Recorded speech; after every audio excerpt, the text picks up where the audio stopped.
किरपान एक हथियार नहीं, किरपान एक पैगाम है। पैगाम उस मत्थे नूं जिथे पत है ना रत है, सरबत है किरपान ही सरबत है। सावण कते रंगो रते गज गुर मते किरपान के, किरपान के किरपान के किरपान के किरपान के। हरमनजीत लिखदा है ते सुरतां साडियां चमकौर साहब चाहीदियां। 40 भुखड़ भाणे योधियां दे शरीर जिहड़े ने चमकौर साहब दी इस लड़ाई दे विच, उस जंगे मैदान दे विच, ते 10 लाख फौज दे विचों आहू ला के पता ही नहीं कित्थे कित्थे कौन कौन कित्थे कित्थे डिग्या पिया। पर चढ़दी कला ते फतेह दी चिट्ठी साहिब आलम ने जफरनामे दे रूप च औरंगजेब नूं ऐ लिखी। हरमनजीत ने किरपान के लिखिया। चलो पंजाब नूं चलीए ते देश पंजाब दे झरोखे चों सरदार नवकिरण सिंह पत्ती गलबात करनगे। उत्थे दियां खबरां की ने, किन्नियां क नूं याद है चमकौर, किन्ने क सभा दे इन्हां दिनां दे विच चमकौर साहब पहुँच रहे ने। ते फिर फतेहगढ़ साहब तो चाले चलते ने आलमगीर साहब ते तख्तूपुरा साहब ते मुक्तसर साहब। नीलियां फौजां दे शाह सवार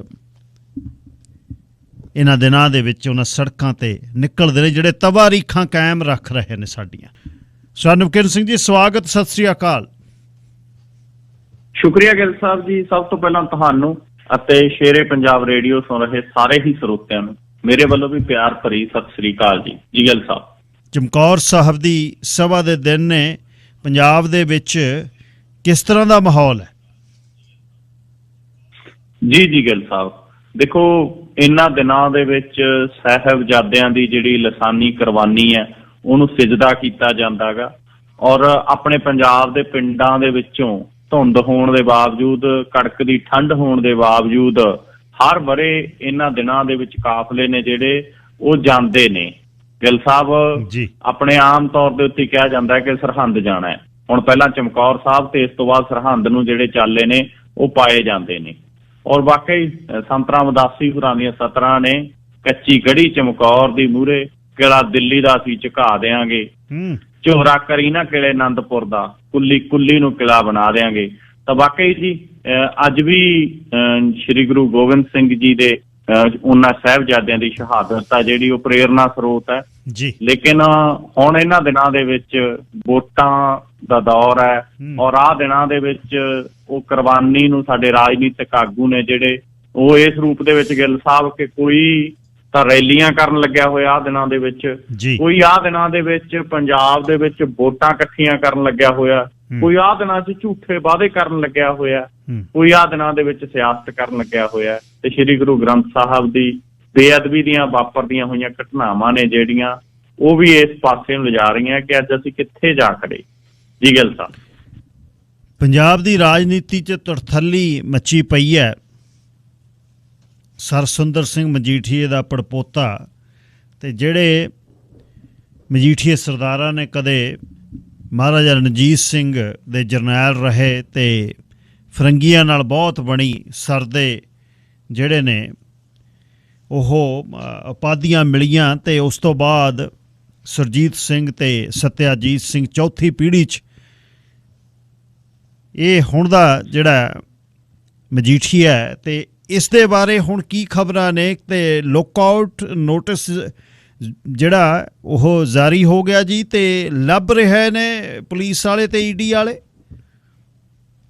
ਜੀ ਜੀ ਗਿੱਲ ਸਾਹਿਬ, ਦੇਖੋ ਇਹ ਵਾਕਈ ਜਿਵੇਂ ਤੁਸੀਂ ਜ਼ਿਕਰ ਕੀਤਾ ਕਿ ਬਾ ਕਮਾਲ ਗੱਲਾਂ ਨੇ ਜਿਹੜੀਆਂ ਉਹ ਵਾਪਰ ਰਹੀਆਂ ਨੇ।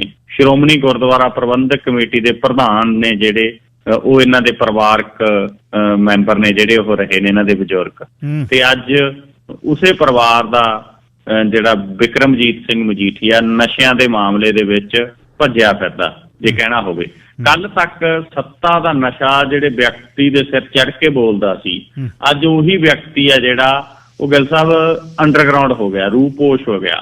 ਮਸਲਾ ਹੈ ਨਸ਼ਿਆਂ ਦੇ ਮਸਲੇ ਦੇ ਵਿੱਚ ਕੇਸ ਦਰਜ ਹੋਣ ਦਾ। ਭਾਵੇਂ ਇਹਨੂੰ ਬਹੁਤ ਸਾਰੇ ਵਿਰੋਧੀ ਕਹਿ ਰਹੇ ਨੇ ਕਿ ਸਿਆਸੀ ਮਸਲਾ ਹੈ, ਸਿਆਸਤ ਹੋ ਰਹੀ ਹੈ, ਲੇਕਿਨ ਜੋ ਗੱਲ ਦੇਖੋ ਜਗਦੀਸ਼ ਭੋਲੇ ਨੇ ਕਹੀ ਸੀ ਗਿੱਲ ਸਾਹਿਬ, ਉਹ ਗੱਲ ਆ ਜਿਹੜੀ ਉਹ ਅੱਜ ਚਰਚਾ ਦਾ ਵਿਸ਼ਾ ਇੰਨੇ ਸਾਲਾਂ ਬਾਅਦ ਬਣੀ ਆ। ਬਣਨੀ ਤਾਂ ਉਹ ਉਦੋਂ ਵੀ ਚਰਚਾ ਦਾ ਵਿਸ਼ਾ ਚਾਹੀਦੀ ਸੀ, ਬਣੀ ਵੀ ਸੀ ਥੋੜੀ ਬਹੁਤੀ, ਲੇਕਿਨ ਉਦੋਂ ਜਿਵੇਂ ਕਹਿੰਦੇ ਹੁੰਦੇ ਆ ਕਿ ਤਕੜਿਆਂ ਦਾ ਸੱਤੀ ਵੀ 100 ਵਾਲੀ ਗੱਲ ਸੀਗੀ ਔਰ ਕਿਸੇ ਨੇ ਹੱਥ ਨਾ ਪਾਇਆ। ਲੇਕਿਨ ਹੁਣ ਇਸ ਮਸਲੇ ਦੇ ਵਿੱਚ ਜਿਹੜਾ ਮਾਝੇ ਦਾ ਜਰਨੈਲ ਕਿਹਾ ਜਾਣ ਵਾਲਾ ਬਿਕਰਮਜੀਤ ਸਿੰਘ ਮਜੀਠੀਆ ਗਾ, ਉਹਦੇ ਖਿਲਾਫ ਪਹਿਲਾਂ FIR ਦਰਜ ਹੁੰਦੀ ਆ, ਹੁਣ ਲੁੱਕਆਊਟ ਨੋਟਿਸ ਜਾਰੀ ਕੀਤਾ ਜਾਂਦਾ ਹੈ। ਪੰਜਾਬ ਸਰਕਾਰ ਦੇ ਕਹਿਣ ਦੇ ਉੱਤੇ ਸੈਂਟਰ ਦੀ ਜਿਹੜੀ ਹੋਮ ਮਿਨਿਸਟਰੀ ਆ ਉਹਨੇ ਜਾਰੀ ਕੀਤਾ ਹੈ ਤਾਂ ਕਿ ਵਿਦੇਸ਼ ਨਾ ਭੱਜ ਸਕੇ। ਲੁੱਕਆਊਟ ਨੋਟਿਸ ਮੋਸਟਲੀ ਇਹ ਹੁੰਦਾ ਕਿ ਫਲਾਨਾ ਬੰਦਾ ਵਿਦੇਸ਼ ਭੱਜ ਸਕਦਾ ਹੈ। ਸਾਰੇ ਏਅਰਪੋਰਟਾਂ ਦੇ ਉੱਤੇ ਸਾਰੇ ਦੇਸ਼ ਦੇ ਵਿੱਚ ਨੋਟਿਸ ਆ ਜਿਹੜਾ ਉਹ ਜਾਰੀ ਹੋ ਜਾਂਦਾ ਹੈ, ਤਾਂ ਉਹ ਜਾਰੀ ਹੋ ਚੁੱਕਿਆ ਗਾ ਜੀ। ਔਰ ਇਹਦੀ ਗ੍ਰਿਫਤਾਰੀ ਦੇ ਲਈ ਹੁਣ ਸਪੈਸ਼ਲ ਇਨਵੈਸਟੀਗੇਸ਼ਨ ਟੀਮ ਆ ਜਿਹੜੀ ਉਹ ਛਾਪੇ ਮਾਰ ਰਹੀ ਹੈ। DGP ਚਟੋਪਾ ਦੇ ਹੋਰਾਂ ਨੇ ਇੱਥੋਂ ਤੱਕ ਕਿਹਾ ਗਾ, ਉਹ ਕਹਿੰਦੇ ਵੀ ਆਉਣ ਵਾਲੇ ਦਿਨਾਂ ਦੇ ਵਿੱਚ ਇਹਦੇ ਨੇੜਲਿਆਂ ਤੋਂ ਪੁੱਛਗਿੱਛ ਕੀਤੀ ਜਾ ਸਕਦੀ ਆ, ਭਾਈ ਉਹ ਬੰਦਾ ਕਿੱਥੇ ਗਿਆ। ਕਹਿੰਦੇ ਜਾਇਦਾਦ ਦੀ ਵੀ ਜਾਂਚ ਕਰਾਂਗੇ, ਖਾਤਿਆਂ ਦੀ ਵੀ ਜਾਂਚ ਕਰਾਂਗੇ, ਪੈਸਾ ਕਿੱਥੋਂ ਕਿਵੇਂ ਆਇਆ, ਉਹ ਸਾਰੇ ਮਸਲਿਆਂ ਦੀ ਜਾਂਚ ਆ ਜਿਹੜੀ ਉਹ ਕੀਤੀ ਜਾਊਗੀ। ਤਾਂ ਉੜਦਾ ਪੰਜਾਬ ਦੇ ਉੱਤੇ ਕੋਈ ਤਰ੍ਹਾਂ ਦੇ ਇਲਜ਼ਾਮ ਲੱਗੇ, ਉਦੋਂ ਹੀ ਬਿਕਰਮਜੀਤ ਮਜੀਠੀਆ ਦਾ ਨਾਂ ਗਾ ਜਿਹੜਾ ਉਹ ਚਰਚਾ ਦਾ ਵਿਸ਼ਾ ਬਣਿਆ। ਔਰ ਪੰਜਾਬ ਪੁਲਿਸ ਦੇ ਸਾਬਕਾ ਪਹਿਲਵਾਨ, ਸਾਬਕਾ DSP ਜਗਦੀਸ਼ ਭੋਲਾ ਹੋਰਾਂ ਨੇ ਕਿਹਾ ਸੀਗਾ ਮੀਡੀਆ ਦੇ ਸਾਹਮਣੇ 2014 ਦੇ ਵਿੱਚ ਗਿੱਲ ਸਾਹਿਬ, ਉਦੋਂ ਕਿਹਾ ਸੀ ਕਿ ਇਸ ਕੇਸਾਂ ਦੇ ਵਿੱਚ ਉਹ ਕਹਿੰਦੇ ਇਨਵੋਲਵ ਮਜੀਠੀਆ ਵੀ ਆ। ਉਦੋਂ ਤੋਂ ਲੈ ਕੇ ਅੱਜ ਤੱਕ ਜਿਹੜਾ ਚਰਚਾ ਦਾ ਵਿਸ਼ਾ ਬਿਕਰਮਜੀਤ ਮਜੀਠੀਆ ਉਹ ਬਣਿਆ ਹੋਇਆ ਗਾ। ਤੇ ਹੁਣ ਇਸ ਮਸਲੇ ਦੇ ਵਿੱਚ ਪੁਲਿਸ ਆ ਜਿਹੜੀ ਉਹ ਭਾਲ ਕਰ ਰਹੀ ਹੈ। ਔਰ 3 ਮੈਂਬਰੀ ਜਿਹੜੀ ਸਪੈਸ਼ਲ ਇਨਵੈਸਟੀਗੇਸ਼ਨ ਟੀਮ ਕੱਲ ਗਠਿਤ ਕੀਤੀ ਸੀਗੀ, ਜਿਹਦੇ ਵਿੱਚ AIG ਬਲਰਾਜ ਸਿੰਘ, DSP ਰਜੇਸ਼ ਕੁਮਾਰ ਤੇ DSP ਕੁਲਵੰਤ ਸਿੰਘ ਉਹਦੇ 'ਚ ਸ਼ਾਮਲ ਕੀਤਾ ਗਿਆ ਸੀ। AIG ਦੀ ਅਗਵਾਈ 'ਚ ਬਣਾਈ ਗਈ ਟੀਮ ਜਿਹੜੇ 4 ਪੁਆਇੰਟਸ ਆਪਾਂ ਜ਼ਿਕਰ ਕੀਤੇ ਸੀਗੇ ਕਿ ਕੀ ਬਿਕਰਮਜੀਤ ਮਜੀਠੀਆ ਦੀ ਨਸ਼ਿਆਂ ਦੇ ਮਾਮਲੇ 'ਚ ਇਨਵੋਲਵ ਸੱਤੇ ਹੋਰਿਆਂ ਦੇ ਨਾਲ ਕੋਈ ਜਿਹੜੀ ਗੱਲਬਾਤ ਸੀ, ਕਿ ਉਹ ਉਹਨਾਂ ਨੂੰ ਮਿਲਦੇ ਸੀ, ਕਿ ਉਹ ਵਿਅਕਤੀ ਨਸ਼ਿਆਂ ਦੇ ਮਾਮਲੇ 'ਚ ਸੀ। 4 ਪੁਆਇੰਟਸ ਬਣਾ ਕੇ ਉਹਦੇ ਉੱਤੇ ਜਾਂਚ ਕਰਕੇ ਹੁਣ 49 ਪੰਨਿਆਂ ਦੀ ਜਿਹੜੀ FIR ਦਰਜ ਕੀਤੀ ਹੈ, ਉਹਦੇ ਉੱਤੇ ਜਿਹੜੀ ਪੂਰੀ ਦੀ ਪੂਰੀ ਤਿਆਰੀ ਹੋ ਰਹੀ ਹੈ। ਔਰ ਨਸ਼ਿਆਂ ਦੀ ਵੰਡ ਤੇ ਵਿਕਰੀ ਲਈ ਫੰਡਿੰਗ, ਨਸ਼ਿਆਂ ਦੀ ਤਸਕਰੀ ਦੀ ਪੂਰੀ ਸਾਜ਼ਿਸ਼ ਕਿਵੇਂ ਕੀ ਸੀ, ਇਹ ਸਾਰਾ ਕੁਛ, ਕਿਹਨੂੰ ਨੋਵਾ ਗੱਡੀ ਤੇ ਕਿਹਨੂੰ ਗਨਮੈਨ ਮਿਲਦੇ ਸੀ, ਕੌਣ ਕਿੱਥੋਂ ਜਾਂਦਾ ਸੀ। ਦੇਖੋ ਪੁਲਿਸ ਕੋਲੇ ਗੱਲ ਤਾਂ ਸਾਰੀ ਹੈ ਗਿੱਲ ਸਾਹਿਬ। ਹੁਣ ਚੋਣ ਜਾਬਤਾ ਲੱਗਣ ਤੋਂ ਪਹਿਲਾਂ ਜਾਂ ਜਦੋਂ ਤੱਕ ਇਹ ਕਾਨੂੰਨੀ ਤੌਰ ਦੇ ਉੱਤੇ ਕਈ ਵਕੀਲ ਵਹਾਤੇ ਹੋਣਗੇ ਵੀ ਤੁਸੀਂ ਇਹ ਲੱਭਣਾ ਹੈ, ਆ FIR ਚੱਕੋ ਤੇ ਤੁਸੀਂ ਇਹ ਲੱਭਣਾ ਵੀ ਇਹਦੇ ਚੋਂ ਆਪਾਂ ਬਚ ਕਿਵੇਂ ਸਕਦੇ ਹਾਂ। ਕੋਈ ਜੱਜਾਂ ਤੱਕ ਪਹੁੰਚ ਕਰਨ ਦੀ ਕੋਸ਼ਿਸ਼ ਹੋ ਰਹੀ ਹੋਊਗੀ, ਤਾਂ ਸਰਕਾਰੇ ਦਰਬਾਰੇ ਸੈਂਟਰ ਤੱਕ ਪ੍ਰਕਾਸ਼ ਸਿੰਘ ਬਾਦਲ ਹੋਰਾਂ ਦੇ ਜਿਹੜੇ ਰਾਬਤੇ ਰਹੇ ਨੇ ਉਹਨਾਂ ਦੀਆਂ ਨੂੰ ਖੰਗਾਲਣ ਦੀ ਕੋਸ਼ਿਸ਼ ਹੋ ਰਹੀ ਹੋਊਗੀ। ਸੈਂਟਰ ਦੇ ਮਿਨਿਸਟਰਾਂ ਤੱਕ ਗੱਲਾਂ ਬਾਤਾਂ ਹੋ ਰਹੀਆਂ ਹੋਣਗੀਆਂ, ਪੁਲਿਸ ਅਫਸਰਾਂ ਤੱਕ ਬਹੁਤ ਕੁਛ ਹੋ ਰਿਹਾ ਹੋਊਗਾ, ਭੱਜ ਨੱਠ ਬਹੁਤ ਹੋ ਰਹੀ ਹੋਊ। ਲੇਕਿਨ ਇਹ ਗੱਲ ਹੈਗੀ ਆ ਕਿ ਅੱਜ ਇਸ ਮਸਲੇ ਨੂੰ ਜੇ ਹੱਥ ਪਾਇਆ ਤਾਂ ਘੱਟੋ ਘੱਟ ਪੰਜਾਬ ਦੀ ਜਵਾਨੀ, ਪੰਜਾਬ ਦੇ ਨਸ਼ਿਆਂ ਦਾ ਜਿਹੜਾ ਵਗ ਰਿਹਾ ਦਰਿਆ ਗਾ, ਉਸ ਚਰਚਾ ਦਾ ਵਿਸ਼ਾ ਜ਼ਰੂਰ ਬਣਿਆ ਇਲੈਕਸ਼ਨ ਜੀ। ਅੱਛਾ, ਸੋ ਸਾਰਾ ਕੁਝ ਇਹ ਫਿਰ DGP ਚਟੋਪਾਧਿਆ ਦੇ ਰਾਹੀਂ ਹੋਇਆ, ਤਾਂ ਹੀ ਉਹ ਆਏ ਤੇ ਹੁਣ DGP ਬਦਲਣ ਲਈ ਇੱਕ ਮੀਟਿੰਗ UPSC ਦੀ ਹੋਣੀ ਸੀ, ਉਹ ਵੀ ਨਹੀਂ ਹੋਈ। ਸੋ ਇਹ ਲੱਗਦਾ ਕਿ ਲੰਮੇ ਸਮੇਂ ਤੱਕ, ਜਦ ਤੱਕ ਇਹਨਾਂ ਨੇ ਸੇਵਾ ਮੁਕਤੀ ਹੋਣੀ ਹੈ, ਚਟੋਪਾਧਿਆ ਰਹਿ ਸਕਦੇ ਨੇ DGP ਜੀ? ਜੀ ਗਿੱਲ ਸਾਹਿਬ, ਦੇਖੋ ਮਸਲਾ ਇਹ ਹੈਗਾ ਕਿ ਜਿਹੜੇ ਚਟੋਪਾਧਿਆ ਹੋਰੇ ਨੇ ਇਹ ਪੰਜਾਬ ਦੇ ਕਾਰਜਕਾਰੀ DGP ਆ ਜਿਹੜੇ ਉਹ ਲਾਏ ਗਏ ਨੇ। ਇਹਨਾਂ ਤੋਂ ਪਹਿਲਾਂ ਜਿਹੜੇ DGP ਲਾਏ ਗਏ ਸੀ ਸਹੋਤਾ ਹੋਰੀ, ਇਕਬਾਲਪ੍ਰੀਤ ਸਿੰਘ ਸਹੋਤਾ, ਉਹ ਵੀ ਕਾਰਜਕਾਰੀ DGP ਸੀ। ਔਰ DGP ਦੀ ਨਿਯੁਕਤੀ ਦੇ ਲਈ UPSC ਦੀ ਮੀਟਿੰਗ ਆ ਜਿਹੜੀ ਉਹ 21 ਦਸੰਬਰ ਦੀ ਕੱਲ ਦੀ ਸੀਗੀ, ਲੇਕਿਨ ਉਹ ਮੀਟਿੰਗ ਹੋ ਨਹੀਂ ਪਾਈ। ਉਹ ਮੀਟਿੰਗ ਆ ਜਿਹੜੀ ਉਹ ਐਨ ਮੌਕੇ ਦੇ ਉੱਤੇ ਆ ਕੇ ਰੱਦ ਕੀਤੀ ਗਈ। ਉਹਦੇ ਲਈ ਉਹਨਾਂ ਨੇ ਜਿਹੜਾ ਪੰਜਾਬ ਸਰਕਾਰ ਦੇ ਵੱਲੋਂ ਇੱਕ ਪੱਤਰ 20 ਦਸੰਬਰ ਨੂੰ ਉਹ ਕਹਿੰਦੇ ਸਾਨੂੰ ਹਾਸਲ ਹੋਇਆ। ਪੰਜਾਬ ਸਰਕਾਰ ਨੇ ਹਾਲਾਂਕਿ ਉਹ ਪੱਤਰ 18 ਦਸੰਬਰ ਨੂੰ ਚਿੱਠੀ ਭੇਜਦੀ ਸੀਗੀ। ਉਹ 'ਚ ਗਿੱਲ ਸਾਹਿਬ ਇਹ ਹੈਗਾ ਕਿ ਜੇ ਉਹ DGP ਲਾਉਣਾ, ਉਹਦਾ ਘੱਟੋ ਘੱਟ 6 ਮਹੀਨੇ ਦਾ ਜਿਹੜਾ ਰਿਟਾਇਰਮੈਂਟ ਦੇ ਵਿੱਚ ਸਮਾਂ ਰਹਿੰਦਾ ਹੋਵੇ। ਔਰ ਜਿਹੜੇ ਚਟੋਪਾਧਿਆ ਹੋਰੀ ਨੇ 31 ਮਾਰਚ ਨੂੰ ਰਿਟਾਇਰ ਹੋ ਰਹੇ ਨੇ, ਇਹਨਾਂ ਦਾ ਵਕਫਾ 6 ਮਹੀਨੇ ਤੋਂ ਘੱਟ ਰਹਿੰਦਾ। ਇਸ ਕਰਕੇ ਇਹਨਾਂ ਨੂੰ ਫਾਈਨਲ ਦੇ ਵਿੱਚ ਨਹੀਂ ਰੱਖਿਆ ਜਾ ਸਕਦਾ, DGP ਨਹੀਂ ਬਣਾਇਆ ਜਾ ਸਕਦਾ। ਪਰ ਪੰਜਾਬ ਸਰਕਾਰ ਨੇ UPSC ਨੂੰ ਮੀਟਿੰਗ ਤੋਂ ਐਨ ਪਹਿਲਾਂ ਇੱਕ ਦਿਨ ਇੱਕ ਚਿੱਠੀ ਜਿਹੜੀ ਆ ਉਹ ਭੇਜੀ ਹੈ। ਉਹ ਚਿੱਠੀ ਦੇ ਵਿੱਚ ਇਹਨਾਂ ਨੇ ਕਿਹਾ ਕਿ ਤੁਸੀਂ ਕੱਟ ਆਫ ਡੇਟ ਆ ਜਿਹੜੀ ਉਹ 30 ਸਤੰਬਰ ਮੰਨ ਲਓ। ਜੇ 30 ਸਤੰਬਰ ਮੰਨੋਗੇ 6 ਮਹੀਨੇ 31 ਮਾਰਚ ਤੱਕ ਰਹਿੰਦੇ ਨੇ, ਔਰ ਤੁਸੀਂ ਫਾਈਨਲ ਬਣਾ ਕੇ ਭੇਜੋ ਸਾਨੂੰ 3 ਜਣਿਆਂ ਦਾ, ਉਹ 'ਚੋਂ ਅਸੀਂ ਚਟੋਪਾ ਦੇ ਹੋਰਾਂ ਨੂੰ ਪੱਕਾ DGP ਬਣਾ ਦਿਆਂਗੇ। ਲੇਕਿਨ ਉਹਨਾਂ ਨੇ ਮੀਟਿੰਗ ਕੈਂਸਲ ਕਰਤੀ।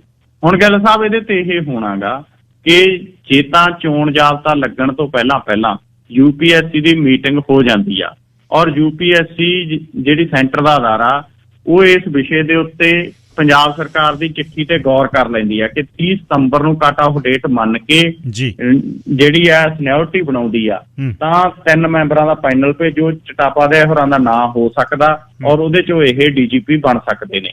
ਪਰ ਜੇ ਚੋਣ ਜਾਬਤਾ ਲੱਗਣ ਤੱਕ ਮੀਟਿੰਗ ਨਹੀਂ ਹੁੰਦੀ UPSC ਦੀ, ਫਿਰ ਇਹ ਹੋਣਾਗਾ ਕਿ ਚੋਣ ਕਮਿਸ਼ਨ ਕੋਲੇ ਅਧਿਕਾਰ ਹੈ ਕਿ ਉਹ ਪੰਜਾਬ ਦਾ DGP ਲਾ ਦੇ ਕਿਸੇ ਨੇ, ਫਿਰ ਚੋਣ ਕਮਿਸ਼ਨ DGP ਲਾ ਸਕਦਾ।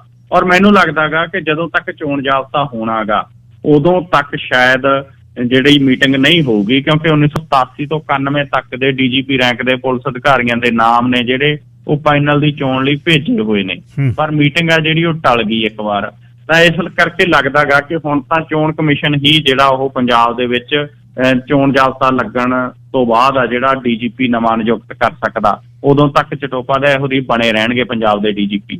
ਦੂਸਰੀ ਗੱਲ ਜਿਹੜੀ ਤੁਸੀਂ ਕੀਤੀ ਕਿ ਵਾਕਈ ਜੇ DGP ਬਦਲਿਆ ਗਿਆ, ਅੱਜ ਨਵਜੋਤ ਸਿੰਘ ਸਿੱਧੂ ਨੇ ਕਿਹਾ, ਉਹ ਕਹਿੰਦਾ ਹੁਣ ਪਤਾ ਲੱਗ ਗਿਆ ਮੈਂ ਕਿਉਂ ਅਸਤੀਫਾ ਦਿੱਤਾ ਸੀ। ਯਾਨੀ ਕਿ ਜਿਹੜਾ ਉਹ ਰੁੱਸ ਕੇ ਬੈਠਿਆ ਸੀ ਗਿੱਲ ਸਾਹਿਬ ਪਟਿਆਲੇ ਵਾਲੇ ਘਰੇ, ਕਹਿੰਦਾ ਸੀ AG ਤੇ DGP ਬਦਲੋ। ਤੀਜਾ ਸੀਗਾ ਰਾਣੇ ਗੁਰਜੀਤ ਹੋਰਾਂ ਦਾ ਮਸਲਾ, ਤਾਂ ਹੁਣ ਉਹਨੇ ਕਿਹਾ, ਕਹਿੰਦਾ ਹੁਣ ਪਤਾ ਲੱਗ ਗਿਆ ਮੈਂ ਕਿਉਂ ਅਸਤੀਫਾ ਦਿੱਤਾ ਸੀ, ਮੈਂ ਇਸੇ ਕਰਕੇ ਦਿੱਤਾ ਸੀ ਔਰ ਇਸੇ ਕਰਕੇ ਕਾਰਵਾਈ ਆ ਜਿਹੜੀ ਉਹ ਪਈ ਆ। ਖੈਰ ਹੁਣ ਬਿਕਰਮਜੀਤ ਮਜੀਠੀਆ ਰੂਪੋਸ਼ ਹੋ ਗਿਆ ਜੀ, ਔਰ ਉਹਨੂੰ ਫੜਨਾ ਵੀ ਇੱਕ ਵੱਡੀ ਸਿਰਦਰਦੀ ਬਣ ਗਈ ਪੰਜਾਬ ਪੁਲਿਸ ਦੀ ਜੀ। ਸੋ ਰਾਜਨੀਤੀ 'ਚ ਹੋਰ ਦਿੱਲੀੋਂ ਫਿਰ ਮੋਦੀ ਹੋਣੀ ਕਾਦਾ ਆ ਰਹੇ ਨੇ ਤੇ ਕੇਜਰੀਵਾਲ ਹੋਣੀ ਕੀ ਇਸ ਵਾਰ ਭਗਵੰਤ ਮਾਨ ਦਾ ਨਾਂ CM ਲਈ ਕਰ ਦੇਣਗੇ? ਮੈਨੂੰ ਇਹ ਪਤਾ ਲੱਗਿਆ ਕਿ ਲਗਭਗ ਸਹਿਮਤੀ ਭਗਵੰਤ ਮਾਨ ਦੇ ਨਾਮ ਤੇ ਹੋ ਚੁੱਕੀ ਹੈ। ਜੀ ਗਿੱਲ ਸਾਹਿਬ, ਉਹ ਤਾਂ ਫਿਰ ਆਇਆ ਨਾ, ਹੋਰ ਕੋਈ ਬੰਦਾ ਹੀ ਨਹੀਂ ਆਇਆ। ਉਹਨਾਂ ਨੇ ਤਾਂ ਕੋਸ਼ਿਸ਼ ਬਹੁਤ ਕੀਤੀ ਕੇਜਰੀਵਾਲ ਨੇ ਅਨਸਰ ਦੀ ਕੋਸ਼ਿਸ਼ ਕੀਤੀ ਕਿ ਕੋਈ ਕਿਸੇ ਰੂਪ ਦੇ ਵਿੱਚ ਜੇ ਆਮ ਆਦਮੀ ਪਾਰਟੀ ਦੇ ਵਿੱਚ ਵੱਡਾ ਬੰਦਾ ਆਉਂਦਾ ਹੈਗਾ, ਜਾਂ ਵੱਡਾ ਬੰਦਾ ਮਤਲਬ ਵੱਡਾ ਚਿਹਰਾ ਆਉਂਦਾ ਹੈਗਾ, ਤਾਂ ਉਹ ਉਹਨੂੰ ਮੁੱਖ ਮੰਤਰੀ ਦਾ ਉਮੀਦਵਾਰ ਅਨਾਉਂਸ ਕਰ ਸਕਦੇ ਸੀਗੇ। ਉਹਨਾਂ ਨੇ ਇੱਕ ਅਰਬ ਕੰਟਰੀ 'ਚ ਰਹਿਣ ਵਾਲੇ ਬੰਦੇ ਨਾਲ ਵੀ ਗੱਲਬਾਤ ਕੀਤੀ ਜਿਹੜਾ ਸਮਾਜ ਸੇਵੀ ਦੇ ਤੌਰ ਦੇ ਉੱਤੇ ਚਰਚਾ 'ਚ ਹੈ, ਇੱਕ ਬਾਬੇ ਨਾਲ ਵੀ ਗੱਲ ਕੀਤੀ ਜਿਹੜਾ ਸਮਾਜ ਸੇਵੀ ਦੇ ਤੌਰ ਦੇ ਉੱਤੇ ਚਰਚਾ 'ਚ ਹੈ, ਇੱਕ ਕਿਸਾਨ ਆਗੂ ਦੇ ਨਾਲ ਵੀ ਪਿਛਲੇ ਦਿਨਾਂ ਦੇ ਵਿੱਚ ਚਰਚਾ ਹੋਈ ਦੱਸੀ ਜਾਂਦੀ ਹੈ।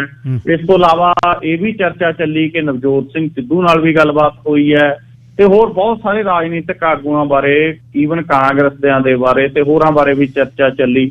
ਛੋਟੇਪੁਰ ਹੋਰਾਂ ਬਾਰੇ ਵੀ ਚਰਚਾ ਚੱਲੀ ਸੀ, ਹਾਲਾਂਕਿ ਉਹ ਅਕਾਲੀ ਦਲ ਦੇ ਵਿੱਚ ਚਲੇ ਗਏ। ਤਾਂ ਜਦੋਂ ਹੋਰ ਕਿਤੇ ਗੁਣਾ ਨਹੀਂ ਪਿਆ ਤਾਂ ਫਿਰ ਹੁਣ ਭਗਵੰਤ ਮਾਨ ਨੂੰ ਹੀ ਲੱਗਦਾ ਕਿ ਅਨਾਉਂਸ ਕਰਨਾ ਹੀ ਅਰਵਿੰਦ ਕੇਜਰੀਵਾਲ ਦੇ ਲਈ ਆਖਰੀ ਜਿਹੜਾ ਹੱਲਾ ਹੋਵੇਗਾ। ਖੈਰ ਹੁਣ ਤਾਂ ਗੱਲ ਸਾਹਿਬ ਇਹ ਹੈ ਵੀ 3 ਲੀਡਰ ਪੰਜਾਬ ਆ ਰਹੇ ਨੇ ਜੀ, ਚੋਣਾਂ ਦੇ ਦਿਨ ਆ ਗਏ, ਔਰ 24 ਤੇ 25 ਦਸੰਬਰ ਨੂੰ 2 ਦਿਨ ਅਰਵਿੰਦ ਕੇਜਰੀਵਾਲ ਪੰਜਾਬ ਦਾ ਦੌਰਾ ਕਰ ਰਹੇ ਨੇ। 24 ਦਸੰਬਰ ਨੂੰ ਅਰਵਿੰਦ ਕੇਜਰੀਵਾਲ ਗੁਰਦਾਸਪੁਰ ਜਾਣਗੇ, 25 ਦਸੰਬਰ ਨੂੰ ਸ੍ਰੀ ਅੰਮ੍ਰਿਤਸਰ ਸਾਹਿਬ ਆਉਣਗੇ।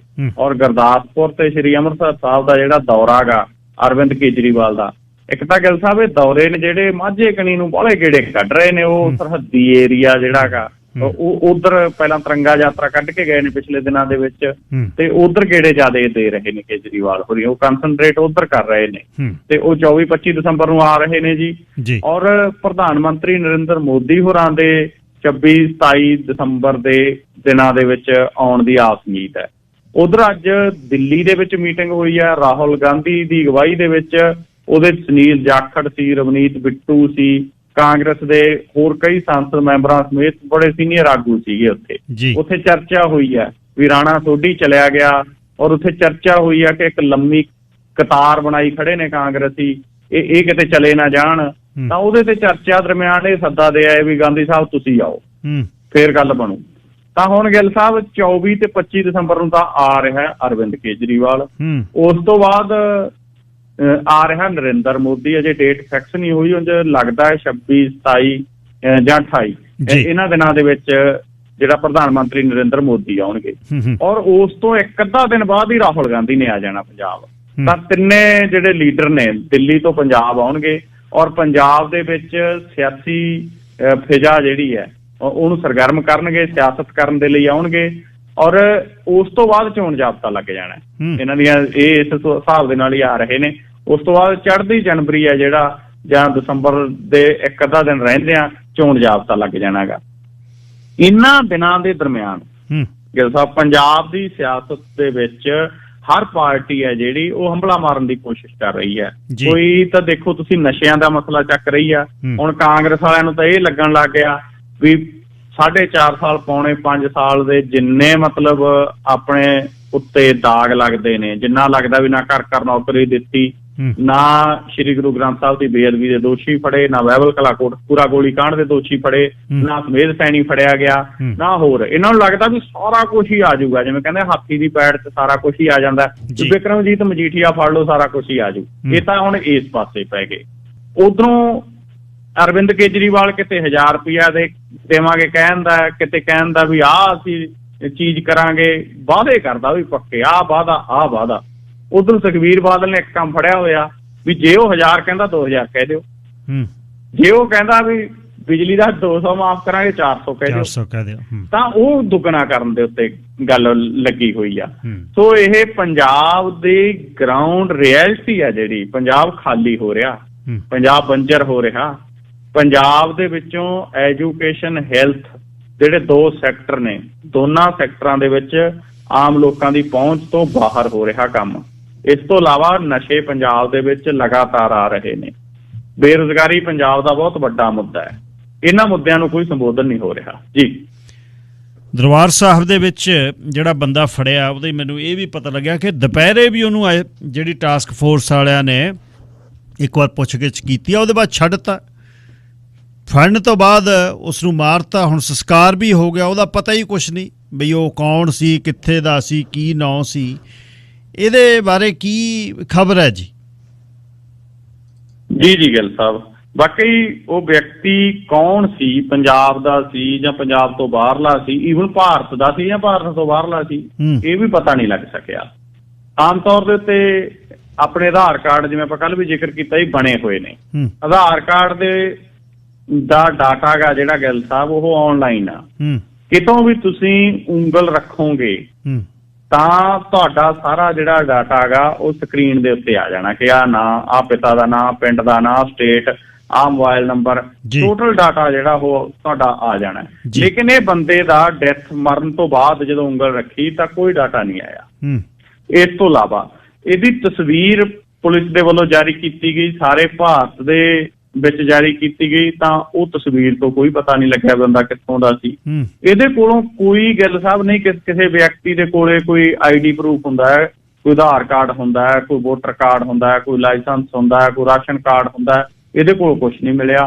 ਕਿਸੇ ਦੇ ਹੱਥ ਦੇ ਉੱਤੇ ਗਿੱਲ ਸਾਹਿਬ, ਕਿਸੇ ਦੇ ਬਾਂਹ ਤੇ, ਲੱਤ ਤੇ ਕੋਈ ਨਾ ਕੋਈ ਚੀਜ਼ ਉੱਕਰੀ ਹੁੰਦੀ ਹੈ ਕਈ ਵਾਰ, ਉਹ ਕੋਈ ਨਹੀਂ ਹੈ। ਸੋ ਕੋਈ ਇਹਦੇ ਤੋਂ ਮਤਲਬ ਸਾਈਨ ਆ ਜਿਹੜਾ ਨਹੀਂ ਮਿਲਿਆ। ਔਰ ਉਸ ਤੋਂ ਬਾਅਦ ਪੋਸਟਮਾਰਟਮ ਕੀਤਾ ਗਿਆ, ਇਹਦਾ ਇੱਕ ਉਂਗਲ ਕੱਟ ਕੇ ਜ਼ਰੂਰ ਰੱਖ ਲਈ ਗਈ ਆ ਤਾਂ ਕਿ ਕੱਲ ਨੂੰ ਜੇ ਦੁਬਾਰੇ ਫੇਰ ਗਿੱਲ ਸਾਹਿਬ ਇਹ ਪਤਾ ਲੱਗ ਸਕੇ ਉਂਗਲ ਦੇ ਨਾਲ ਕਿ ਕੀ ਆ ਡਾਟਾ ਜਿਹੜਾ ਉਹ ਆਨਲਾਈਨ ਚੱਕ ਲੇ ਸਾਈਬਰ, ਤਾਂ ਇਹ ਹਿਸਾਬ ਦੇ ਨਾਲ ਉਹਦੀ ਉਂਗਲ ਕੱਟੀ ਗਈ ਹੈ।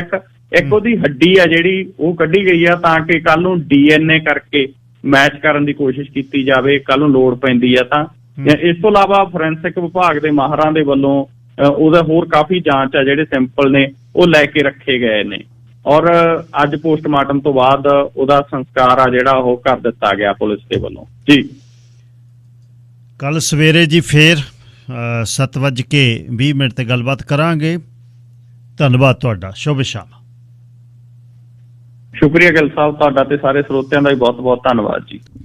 ਬੁੱਧਵਾਰ ਦਾ ਦਿਨ ਆਪਣੇ ਦੋਨੇ ਪ੍ਰੋਗਰਾਮਾਂ ਦੇ ਲਈ ਖਾਸ ਹੁੰਦਾ, ਜਿੱਥੇ ਕਹਾਣੀ ਉੱਥੇ ਜ਼ਿੰਦਗੀ ਦੇ ਰੰਗ, ਤੇ ਨਾਲ ਹੀ 2 ਹਫ਼ਤਿਆਂ ਬਾਅਦ ਉੱਘੇ ਵੈਦ, ਖਾਨਦਾਨੀ ਵੈਦ ਰੂਬਲ ਜੀ ਮੇਰੇ ਨਾਲ ਸ਼ਾਮਲ ਹੁੰਦੇ ਨੇ ਤੁਹਾਡੀ ਸੇਵਾ ਦੇ ਵਿੱਚ। ਤੇ ਤੁਹਾਡੀ ਸਿਹਤ ਘਰ ਦੀ ਰਸੋਈ ਦੇ ਵਿੱਚੋਂ ਦੇਸੀ ਚੀਜ਼ਾਂ ਦੇ ਨਾਲ, ਦੇਸੀ ਜੜੀਆਂ ਬੂਟੀਆਂ ਨਾਲ ਕਿਵੇਂ ਠੀਕ ਹੋ ਸਕਦੀ ਹੈ, ਉਸ ਦੇ ਬਾਰੇ ਉਹ ਜਾਣਕਾਰੀ ਦਿੰਦੇ ਨੇ। ਵੈਦ ਰੂਬਲ ਜੀ, ਸਵਾਗਤ ਜੀ, ਸਤਿ ਸ੍ਰੀ ਅਕਾਲ। ਸਾਰੇ ਸਰੋਤਿਆਂ ਨੂੰ ਮੇਰੇ ਵੱਲੋਂ ਸਵੇਰ ਦੀ ਪਿਆਰ ਭਰੀ ਨਿੱਘੀ ਜਿਹੀ ਸਤਿ ਸ੍ਰੀ ਅਕਾਲ। ਵਾਹਿਗੁਰੂ ਜੀ ਕਾ ਖਾਲਸਾ, ਵਾਹਿਗੁਰੂ ਜੀ ਕੀ ਫਤਿਹ। ਵਾਹਿਗੁਰੂ ਜੀ ਕਾ ਖਾਲਸਾ, ਵਾਹਿਗੁਰੂ ਜੀ ਕੀ ਫਤਿਹ ਜੀ। ਸੋ ਅੱਜ ਆਪਾਂ ਗੱਲਬਾਤ ਕਰਨੀ ਹੈ ਪੇਟ ਦੀਆਂ ਬਿਮਾਰੀਆਂ ਵਾਸਤੇ, ਜੀ, ਲਿਵਰ ਦੀ ਪ੍ਰੋਬਲਮ ਵਾਸਤੇ, ਪਾਈਲਜ਼ ਬਵਾਸੀਰ ਬਹੁਤ ਵੱਧ ਰਹੀ ਹੈ ਉਹਦੇ ਵਾਸਤੇ, ਤੇ ਇਹਦੇ ਨਾਲ ਹੋਰ ਰਿਲੇਟਡ ਬਿਮਾਰੀਆਂ ਜਿਹੜੀਆਂ ਉਹਦੇ ਵਾਸਤੇ ਆਪਾਂ ਗੱਲਬਾਤ ਕਰਨੀ ਹੈ। ਸੋ ਘਰੇਲੂ ਨੁਸਖੇ ਵੀ ਦੱਸਣੇ ਆ ਤੇ ਬਾਕੀ ਜਿਹੜੀਆਂ ਗੱਲਾਂ ਬਾਤਾਂ ਉਹ ਤੁਹਾਡੇ ਨਾਲ ਕਰਾਂਗੇ। ਪਹਿਲੇ ਸਾਡੇ ਜਿਹੜੇ ਸਰੀ ਵਾਲਾ ਕਲੀਨਿਕ ਹੈ ਉਹਦਾ ਫੋਨ ਨੰਬਰ 7789170444 778-917-0444 ਤੇ ਵੈਦ ਬਲਵਿੰਦਰ ਰੂਬਲ ਜੀ ਉੱਥੇ ਜਿਹੜੇ ਆ ਉਹ ਹੁੰਦੇ ਆ, ਸੋ ਉਹਨਾਂ ਨਾਲ ਵੀ ਤੁਸੀਂ ਰਾਬਤਾ ਕਾਇਮ ਕਰ ਸਕਦੇ ਆ ਜੀ। ਸੋ ਅੱਜ ਆਪਾਂ ਗੱਲਬਾਤ ਕਰਨੀ ਹੈ ਜੀ ਪੇਟ ਦੀਆਂ ਬਿਮਾਰੀਆਂ, ਲਿਵਰ ਦੀਆਂ ਪ੍ਰੋਬਲਮ ਤੇ ਨਾਲ ਬਵਾਸੀਰ, ਨਾਲ ਹੀ ਉਹਦੇ ਬਵਾਸੀਰ ਦੇ ਨਾਲ ਅੱਜ ਕੱਲ ਕਲਾਈਟਸ ਦੀ ਬੜੀ ਪ੍ਰੋਬਲਮ ਚੱਲ ਪਈ ਹੈ ਜੀ। ਸੋ ਇਹ ਸਾਰੀਆਂ ਰਲਦੀਆਂ ਮਿਲਦੀਆਂ ਗਿੱਲ ਸਾਹਿਬ ਬਿਮਾਰੀਆਂ ਜਿਹੜੀਆਂ ਕਿ ਪਬਲਿਕ ਨੂੰ, ਲੋਕਾਂ ਨੂੰ ਬਹੁਤ ਤੰਗ ਕਰ ਰਹੀਆਂ। ਜਿਹਨੂੰ ਇਹ ਪ੍ਰੋਬਲਮ ਹੋ ਜਾਂਦੀ ਹੈ ਉਹਨੂੰ ਹੀ ਪਤਾ ਲੱਗਦਾ ਕਿ ਜਿਸ ਤਨ ਜਾਣੇ, ਜਿਸ ਤਨ ਲਾਗੇ ਸੋਈ ਤਨ ਜਾਣੇ। ਸੋ ਜਿਨ੍ਹਾਂ ਨੂੰ ਹੀ ਇਹ ਬਿਮਾਰੀ ਜਿਹੜੀ ਹੈ ਲੱਗ ਜਾਂਦੀ ਹੈ ਤੇ ਉਹ ਵਿਚਾਰੇ ਫਿਰ ਭੜਕਦੇ ਫਿਰਦੇ ਆ ਇੱਧਰ ਉੱਧਰ ਤੇ ਬੜੀ ਪ੍ਰੋਬਲਮ ਆ ਜਾਂਦੀ ਹੈ। ਸੋ ਇਲਾਜ ਕੋਈ ਨਹੀਂ ਹੁੰਦਾ ਕਿਉਂਕਿ ਐਲੋਪੈਥੀ ਦੇ ਵਿੱਚ ਨਾ ਕੋਈ ਬਵਾਸੀਰ ਦਾ ਇਲਾਜ ਹੈ ਤੇ ਨਾ ਕੋਈ ਪੇਟ ਦੀਆਂ ਖਾਸ ਬਿਮਾਰੀਆਂ ਦਾ ਇਲਾਜ ਹੈ।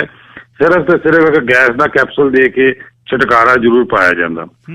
ਸੋ ਜੇ ਪੇਟ ਦੀਆਂ ਬਿਮਾਰੀਆਂ, ਕਬਜ਼ ਹੈਗੀ ਹੈ, ਪਹਿਲੇ ਕਬਜ਼ ਦਾ ਧਿਆਨ ਰੱਖਣਾ ਕਿਉਂਕਿ ਬਵਾਸੀਰ ਜਦੋਂ ਹੁੰਦੀ ਹੈ ਤੇ ਕਬਜ਼ ਪਹਿਲੇ ਹੁੰਦੀ ਹੈ ਕਿਉਂਕਿ ਜਦੋਂ ਕਬਜ਼ ਹੁੰਦੀ ਹੈ ਤੇ ਲੈਟਰਿਨ ਵਾਲਾ ਜਿਹੜਾ ਹੇਠਲਾ ਪਾਰਟ ਹੈ ਉਹਦੇ ਵਿੱਚ ਜਾਮ ਲੱਗ ਜਾਂਦਾ ਤੇ ਜਦੋਂ ਅਸੀਂ ਜ਼ੋਰ ਲਾਉਂਦੇ ਆ ਤੇ ਕਈ ਵਾਰੀ ਉਹ ਜਾਮ ਜਿਹੜਾ ਲੱਗਾ ਉਹਦੇ ਨਾਲ ਜਿਹੜਾ ਹੇਠਲਾ ਪਾਰਟ ਹੈ ਉਹ ਬਾਹਰ ਆਉਣਾ ਸ਼ੁਰੂ ਹੋ ਜਾਂਦਾ। ਸੋ ਬਹੁਤ ਭੈਣ ਭਾਈ ਇਹੋ ਜਿਹੇ ਹੈ ਜਿਹੜੇ ਕਿ ਕਹਿੰਦੇ ਜੀ ਜਦੋਂ ਅਸੀਂ ਲੈਟਰਿਨ ਜਾਂਦੇ ਹਾਂ, ਲੈਟਰਿਨ ਤੋਂ ਬਾਅਦ ਸਾਡੇ ਥੱਲੇ ਨੂੰ ਪਕਾਨਾ ਜਿਹਾ ਫੁੱਲ ਜਾਂਦਾ ਤੇ ਸਾਨੂੰ ਉਹਨੂੰ ਅੰਦਰ ਕਰਨ ਵਾਸਤੇ 15-20 ਮਿੰਟ, ਅੱਧਾ ਘੰਟਾ ਲੱਗ ਜਾਂਦਾ। ਅਸੀਂ ਉਹਨਾਂ ਚਿਰ ਕੋਈ ਕੰਮ ਨਹੀਂ ਕਰ ਸਕਦੇ। ਸੋ ਬੜੀ ਭਿਆਨਕ ਬਿਮਾਰੀ ਹੈ। ਸੋ ਡਾਕਟਰਾਂ ਦੇ ਕੋਲ ਜੇ ਆਪਾਂ ਹਸਪੀਟਲਾਂ 'ਚ ਜਾਈਏ ਤੇ ਉਹ ਕਹਿੰਦੇ ਜੀ ਇਹਦਾ ਤਾਂ ਕੋਈ ਇਲਾਜ ਨਹੀਂ, ਇਹ ਜੀ ਇੱਕ ਵਾਰੀ ਵੜ ਦਿੰਦੇ ਆ, ਕਰ ਦਿੰਦੇ ਆ, ਆਪਰੇਸ਼ਨ ਕਰ ਦਿੰਦੇ ਆ, ਜੇ ਨਾ ਠੀਕ ਹੋਇਆ ਤੇ ਫਿਰ ਇਹ ਤੁਹਾਡੀ ਜਿਹੜੀ ਪਾਈਪ ਹੀ ਪੂਰੀ ਕੱਢਣੀ ਪਏਗੀ। ਪਰ ਇਹਦਾ ਇਲਾਜ ਆਯੁਰਵੈਦਿਕ ਦੇ ਵਿੱਚ ਬਿਲਕੁਲ ਸੰਭਵ ਹੈ ਜੀ। ਆਪਾਂ ਘਰੇ ਬੈਠੇ ਇਹਦਾ ਇਲਾਜ ਕਰ ਸਕਦੇ ਹਾਂ, ਪਰ ਇਹਦੇ ਵਿੱਚ ਸਾਨੂੰ ਥੋੜਾ ਜਿਹਾ ਪਰਹੇਜ਼ ਕਰਨਾ ਪਏਗਾ।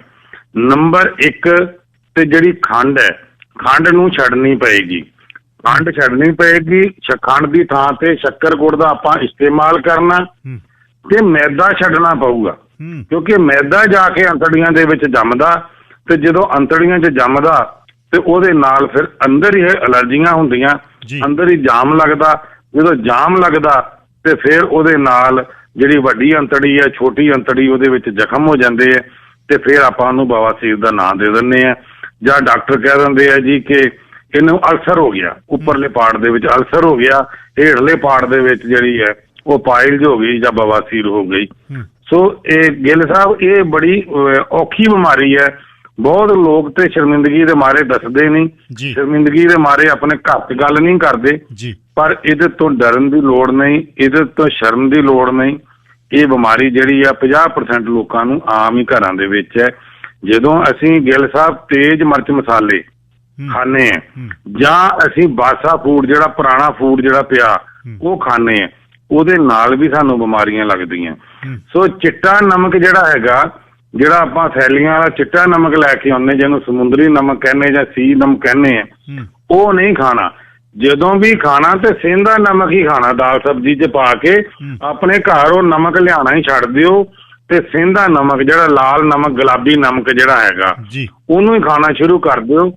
ਸੋ ਪੁਰਾਣੇ ਜ਼ਮਾਨੇ ਦੇ ਵਿੱਚ ਦਾਦੀਆਂ ਨਾਨੀਆਂ ਜਿਹੜੀਆਂ ਸਾਡੀਆਂ ਉਹ ਸੇਂਦਾ ਨਮਕ ਹੀ ਖਾਂਦੀਆਂ ਸੀ। ਆਹ ਨਮਕ ਜਿਹੜਾ ਹੁੰਦਾ ਹੀ ਨਹੀਂ ਸੀ, ਜਿਹਨੂੰ ਕਹਿੰਦੇ ਜੀ ਆਇਓਡੀਨ ਵਾਲਾ ਨਮਕ ਹੈ ਜੀ, ਆਇਓਡੀਨ ਵਾਲਾ ਫਲਾਨਾ ਨਮਕ ਹੈ। ਸੋ ਇਹ ਸਾਰੇ ਨਮਕ ਛੱਡ ਦਿਓ, ਚਿੱਟਾ ਨਮਕ ਛੱਡ ਦਿਓ, ਗੁਲਾਬੀ ਨਮਕ ਖਾਣਾ ਸ਼ੁਰੂ ਕਰ ਦਿਓ, ਚਿੱਟਾ ਆਟਾ ਮੈਦਾ ਖਾਣਾ ਜਿਹੜਾ ਬੰਦ ਕਰ ਦਿਓ, ਫਾਈਬਰ ਵਾਲਾ ਆਟਾ ਖਾਣਾ ਸ਼ੁਰੂ ਕਰ ਦਿਓ, ਖੰਡ ਚਿੱਟੀ ਬੰਦ ਕਰ ਦਿਓ, ਉਹਦੀ ਥਾਂ ਤੇ ਸ਼ੱਕਰ ਗੁੜ ਸ਼ੁਰੂ ਕਰ ਦਿਓ ਤੇ ਅੱਧੀਆਂ ਪੇਟ ਦੀਆਂ ਬਿਮਾਰੀਆਂ ਉੱਦਾਂ ਹੀ ਠੀਕ ਹੋ ਜਾਂਦੀਆਂ। ਇਹ ਤੁਸੀਂ ਆਪਣੇ ਘਰ 'ਚ ਆਪ ਹੀ ਇਲਾਜ ਕਰ ਸਕਦੇ ਹੋ। ਜੇ ਫਿਰ ਵੀ ਆਪਾਂ ਨੂੰ ਕਬਜ਼ ਰਹਿੰਦੀ ਹੈ, ਕਬਜ਼ ਜਿਹੜੀ ਹੈ ਉਹ ਨਹੀਂ ਠੀਕ ਹੁੰਦੀ, ਉਹਦੇ ਵਾਸਤੇ ਆਪਾਂ ਘਰੇ ਹੀ ਚੂਰਨ ਬਣਾ ਸਕਦੇ ਹਾਂ।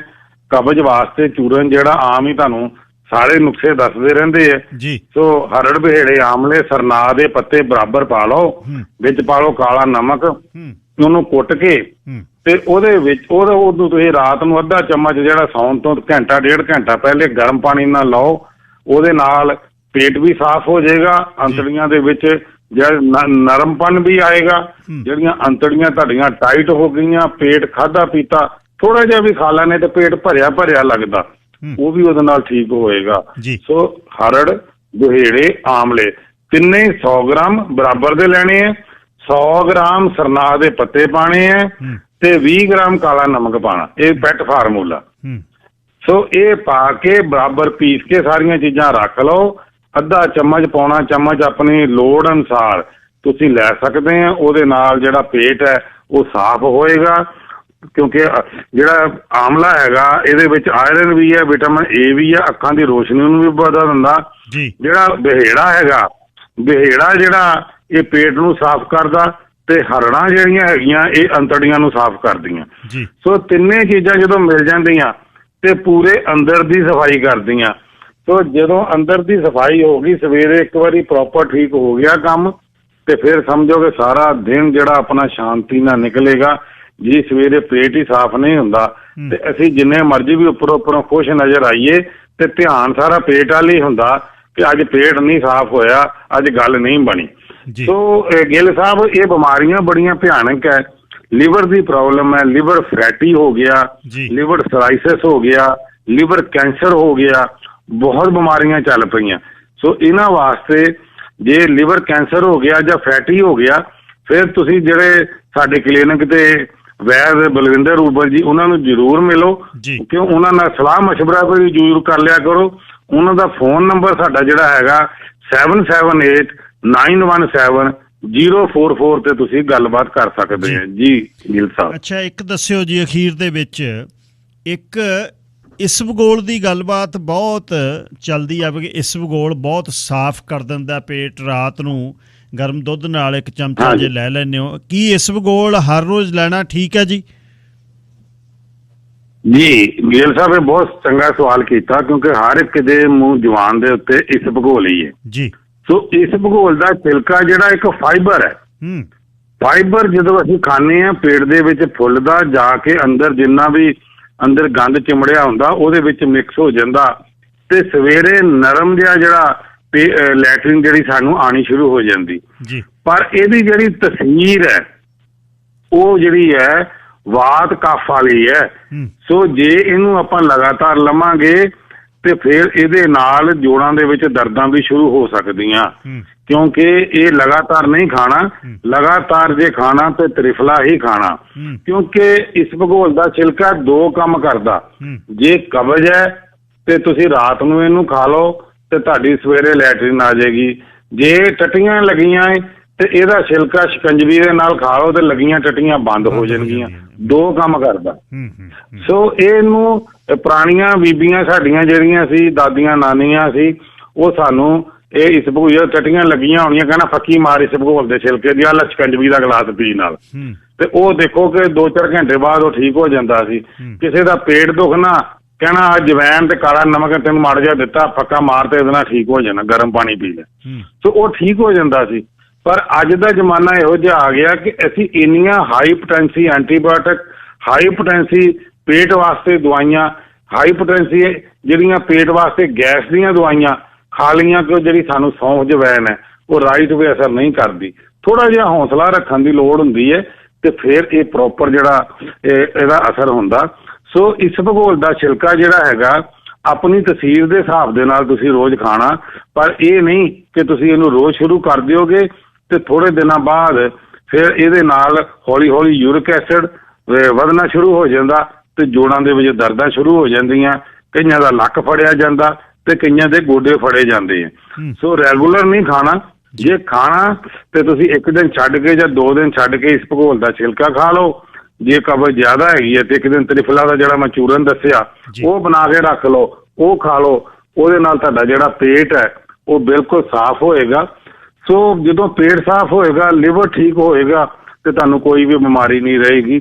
ਸੋ ਲਿਵਰ ਦੀ ਕੋਈ ਬਿਮਾਰੀ, ਅੰਤੜੀਆਂ ਦੀ ਕੋਈ ਬਿਮਾਰੀ, ਅਲਸਰ, ਕੋਲਾਈਟਸ, ਕਰਾਊਂਡ ਜੀ ਜਿਹੜੀ ਹੈਗੀ ਹੈ ਉਹਦੇ ਵਾਸਤੇ ਤੁਸੀਂ ਸਾਡੇ ਕਲੀਨਿਕ ਦੇ ਉੱਤੇ ਜਾ ਕੇ ਵੈਨਕੂਵਰ, ਟੋਰਾਂਟੋ ਤੇ ਤੁਸੀਂ ਗੱਲਬਾਤ ਕਰ ਸਕਦੇ ਹੋ। ਵੈਦ ਬਲਵਿੰਦਰ ਜੀ ਉੱਤੇ, ਵੈਦ ਗੁਰਵਿੰਦਰ ਜੀ, ਦੋਨੋਂ ਜਿਹੜੇ ਹੈ ਤਜਰਬੇਕਾਰ ਵੈਦ ਜਿਹੜੇ ਬੈਠੇ ਹੈ ਜੀ। ਤੇ ਬਹੁਤੀ ਪ੍ਰੋਬਲਮ ਕੋਈ ਹੋਵੇ ਤੇ ਤੁਸੀਂ ਮੇਰੇ ਨਾਲ ਗੱਲ ਕਰਨਾ ਚਾਹੋ ਤੇ ਤੁਸੀਂ ਮੇਰੇ ਇਸੇ ਨੰਬਰ ਦੇ ਉੱਤੇ WhatsApp ਦੇ ਉੱਤੇ ਮੇਰੇ ਨਾਲ ਵੀ ਗੱਲਬਾਤ ਕਰ ਸਕਦੇ ਹੋ, ਕਿਉਂਕਿ ਮੈਂ ਤੁਹਾਡੀ ਸੇਵਾ ਦੇ ਵਿੱਚ ਹਾਜ਼ਰ ਰਹਿਣਾ। ਪਰ ਇੱਥੇ ਅੱਜ ਕੱਲ ਮੇਰੀ ਆਉਣ ਦੀ ਤਿਆਰੀ ਹੋ ਰਹੀ ਹੈ ਕੈਨੇਡਾ ਦੀ, ਬਟ ਰਸ਼ ਇੰਨਾ ਕੁ ਇਸ ਮਰੀਜ਼ਾਂ ਦਾ ਕਿ 150 ਪੌਣੇ 200 ਮਰੀਜ਼ ਜਿਹੜਾ ਮੈਨੂੰ ਰੋਜ਼ ਦੇਖਣਾ ਪੈਂਦਾ। ਸਵੇਰੇ 7 ਵਜੇ ਸ਼ੁਰੂ ਕਰੀਦਾ ਤੇ ਸ਼ਾਮ ਦੇ 7-8 ਵੱਜ ਜਾਂਦੇ ਆ। ਧੁੰਦਾਂ ਪੈ ਰਹੀਆਂ, ਠੰਡ ਵੱਧ ਗਈ ਹੈ, ਠਰੂ ਲੋਕ ਕਰਦੇ ਆਉਂਦੇ ਆ। ਪਰ ਇਹ ਹੈ ਕਿ ਚਲੋ ਰੱਬ ਦਾ ਸ਼ੁਕਰ ਹੈ ਕਿ ਸਾਰੇ ਠੀਕ ਹੋ ਕੇ ਜਾਂਦੇ ਆ। ਸੋ ਅਸੀਂ ਤੇ ਰੱਬ ਅੱਗੇ ਇਹੋ ਹੀ ਅਰਦਾਸ ਕਰਦੇ ਆ ਕਿ ਜੋ ਜੀ ਆਵੇ ਸੋ ਰਾਜੀ ਜਾਵੇ, ਕਲਾ ਵਾਹਿਗੁਰੂ ਦੀ ਵਰਤੇ, ਹਰ ਮੈਦਾਨ ਫਤਿਹ। ਸੋ ਮੈਂ ਵੀ ਇਹੋ ਹੀ ਕਹਾਂਗਾ ਕਿ ਤੁਸੀਂ ਵੀ ਸਾਰੇ ਭੈਣ ਭਾਈ ਜਿਹੜੇ ਮੇਰੇ ਸੁਣਦੇ ਗੱਲਾਂ, ਸੋ ਨਮਕ ਛੱਡ ਦਿਓ, ਮੈਦਾ ਛੱਡ ਦਿਓ, ਇਹੋ ਜਿਹੀਆਂ ਚੀਜ਼ਾਂ ਛੱਡ ਦਿਓ, ਫਾਈਬਰ ਵਾਲੀਆਂ ਚੀਜ਼ਾਂ ਖਾਇਆ ਕਰੋ। ਉਹਦੇ ਨਾਲ ਤੁਸੀਂ ਤੰਦਰੁਸਤ ਰਹੋਗੇ, ਬਲੱਡ ਪ੍ਰੈਸ਼ਰ ਨਹੀਂ ਵਧੇਗਾ ਤੇ ਤੁਹਾਡੀਆਂ ਹੋਰ ਬਿਮਾਰੀਆਂ ਨਹੀਂ ਹੋਣਗੀਆਂ। ਫਿਰ ਮੈਂ ਨੰਬਰ ਇੱਕ ਵਾਰੀ ਦੱਸ ਦਿੰਦਾ, 778917044 ਤੇ ਤੁਸੀਂ ਵੈਦ ਬਲਵਿੰਦਰ ਰੂਬਲ ਜੀ ਨਾਲ ਗੱਲਬਾਤ ਕਰ ਸਕਦੇ ਆ। 905-874-3333 ਟੋਰਾਂਟੋ ਵਾਲੇ ਦੇ ਗੱਲਬਾਤ ਕਰ ਸਕਦੇ ਆ। ਮੇਰੇ ਨਾਲ ਤੁਸੀਂ ਜਦੋਂ ਮਰਜ਼ੀ ਗੱਲਬਾਤ ਕਰ ਸਕਦੇ ਆ। ਅੱਜ ਇੰਨਾ ਹੀ ਕਾਫੀ ਸੀ। ਅਗਲਾ ਪ੍ਰੋਗਰਾਮ ਲੈ ਕੇ ਤੁਹਾਡੀ ਸੇਵਾ 'ਚ ਫਿਰ ਹਾਜ਼ਰ ਹੋਵਾਂਗੇ। ਸੋ ਇਜਾਜ਼ਤ ਦਿਓ ਗਿੱਲ ਸਾਹਿਬ, ਸਤਿ ਸ਼੍ਰੀ ਅਕਾਲ ਜੀ। ਸਤਿ ਸ਼੍ਰੀ ਅਕਾਲ ਜੀ, ਧੰਨਵਾਦ ਬਹੁਤ ਬਹੁਤ। ਇਹ ਸਨ ਵੈਦ ਰੂਬਲ, ਪੰਜਾਬ ਤੋਂ, ਹੁਸ਼ਿਆਰਪੁਰ ਤੋਂ ਗੱਲਬਾਤ ਕਰ ਰਹੇ ਸੀ। ਅਤੇ ਹੁਣ ਖਬਰਾਂ ਸੁਣਾਉਣਾ। ਖਬਰਾਂ ਤੋਂ ਬਾਅਦ ਫਿਰ ਮੁੰਦਾਵਣੀ, ਉਹਦੇ ਵਿੱਚ ਸਰ ਅਮਨਦੀਪ ਸਿੰਘ ਗੱਲਬਾਤ ਸ਼ੁਰੂ ਕਰਨਗੇ। ਜ਼ਿੰਦਗੀ ਦੇ ਰੰਗ ਜਿਹੜੀ ਸੈਗਮੈਂਟ ਸ਼ੁਰੂ ਕੀਤੀ ਉਹ 'ਚ ਮੁੰਦਾਵਣੀ ਦੀ ਤੀਜੀ ਕੜੀ ਤੁਹਾਡੇ ਸਨਮੁਖ ਹੋਏਗੀ। ਪਰ ਅੱਜ ਸਰਦਾਰ ਸਾਹਿਬ ਪੋਹ ਦੇ ਇਸ ਇਤਿਹਾਸ ਦੇ ਬਾਰੇ, ਗੁਰੂ ਕਲਗੀਧਰ ਪਾਤਸ਼ਾਹ ਦੇ 8 ਪੋਹ ਦੀ ਰਾਤ ਚਮਕੌਰ ਸਾਹਿਬ ਦੇ ਵਿੱਚ ਸਾਹਿਬਜ਼ਾਦਿਆਂ ਦੀ ਅਤੇ ਸਾਹਿਬਜ਼ਾਦਿਆਂ ਤੋਂ ਵੀ ਵੱਧ ਪਿਆਰੇ ਆਪਣੇ ਸਿੱਖਾਂ ਦੀ ਸ਼ਹੀਦੀ, 5 ਪਿਆਰਿਆਂ 'ਚੋਂ 5 ਪਿਆਰਿਆਂ ਦੀ ਸ਼ਹੀਦੀ, 17 ਤੇ 15 ਜਾਂ 18 ਤੇ 16 ਸਾਲ ਦੇ ਵਿੱਚ ਵੱਡੇ ਸਾਹਿਬਜ਼ਾਦੇ, ਛੋਟੇ ਸਾਹਿਬਜ਼ਾਦੇ ਆਲਮ ਸਿੰਘ ਨੱਚਣਾ, ਉਹਨਾਂ ਦੀ ਸ਼ਹੀਦੀ ਅਤੇ ਉਹਨਾਂ ਦੀ ਅੱਜ ਗੱਲਬਾਤ ਸ਼ੁਰੂ ਕਰਾਂਗਾ। ਕੋਸ਼ਿਸ਼ ਵੱਧ ਤੋਂ ਵੱਧ ਅਤੇ ਇਸ ਨੂੰ ਜਾਣਨ ਦਾ ਯਤਨ ਕਰਾਂਗੇ ਕਿ ਇਹੋ ਜਿਹਾ ਸਮਾਂ ਜਦ ਆਪ ਗੁਰੂ ਮਹਾਰਾਜ ਉਸ ਪਰਮ ਪੁਰਖ ਦੇ, ਉਸ ਸਰਵਸ਼ਕਤੀਮਾਨ ਦੇ, ਰੱਬ ਦੇ ਪੁੱਤ ਬਣ ਕੇ ਇਸ ਸੰਸਾਰ 'ਚ ਆਏ ਅਤੇ 10ਵੀਂ ਜੋਤ ਜਿਹੜੀ ਅਲੱਗ-ਅਲੱਗ ਜਾਮਿਆਂ ਦੇ ਵਿੱਚ ਦੀ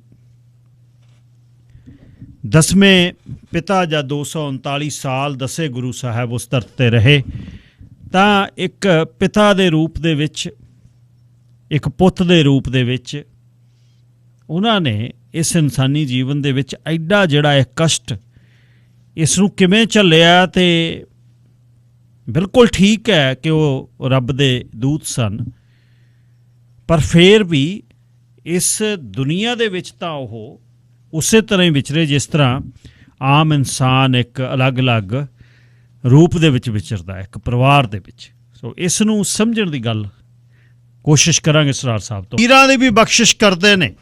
ਖਵਾਜਾ ਮਰਦੂਦ ਕਹਿੰਦੇ ਜੇ ਨਾ ਕੰਧ ਓਲੇ ਹੁੰਦਾ ਕਾਫਰਾਂ ਵਾਂਗੂ ਨਾ ਭੱਜਦਾ, ਅਤੇ ਇੱਕ ਤੀਰਾਂ ਦੀ ਬਖਸ਼ਿਸ਼, ਇੱਕ ਤੀਰ ਦੀ ਬਖਸ਼ਿਸ਼ ਸਾਹਿਬ ਕਹਿੰਦੇ ਮੈਂ ਕਰ ਦਿੰਦਾ। ਸਰਦਾਰ ਅਮਨਦੀਪ ਸਿੰਘ ਕੌਫ ਸਹਾਰਵਰ ਤੋਂ ਮੇਰੇ ਨਾਲ ਨੇ। ਸਰਦਾਰ ਸਾਹਿਬ ਸਵਾਗਤ ਜੀ। ਵਾਹਿਗੁਰੂ ਜੀ ਕਾ ਖਾਲਸਾ, ਵਾਹਿਗੁਰੂ ਜੀ ਕੀ ਫਤਿਹ।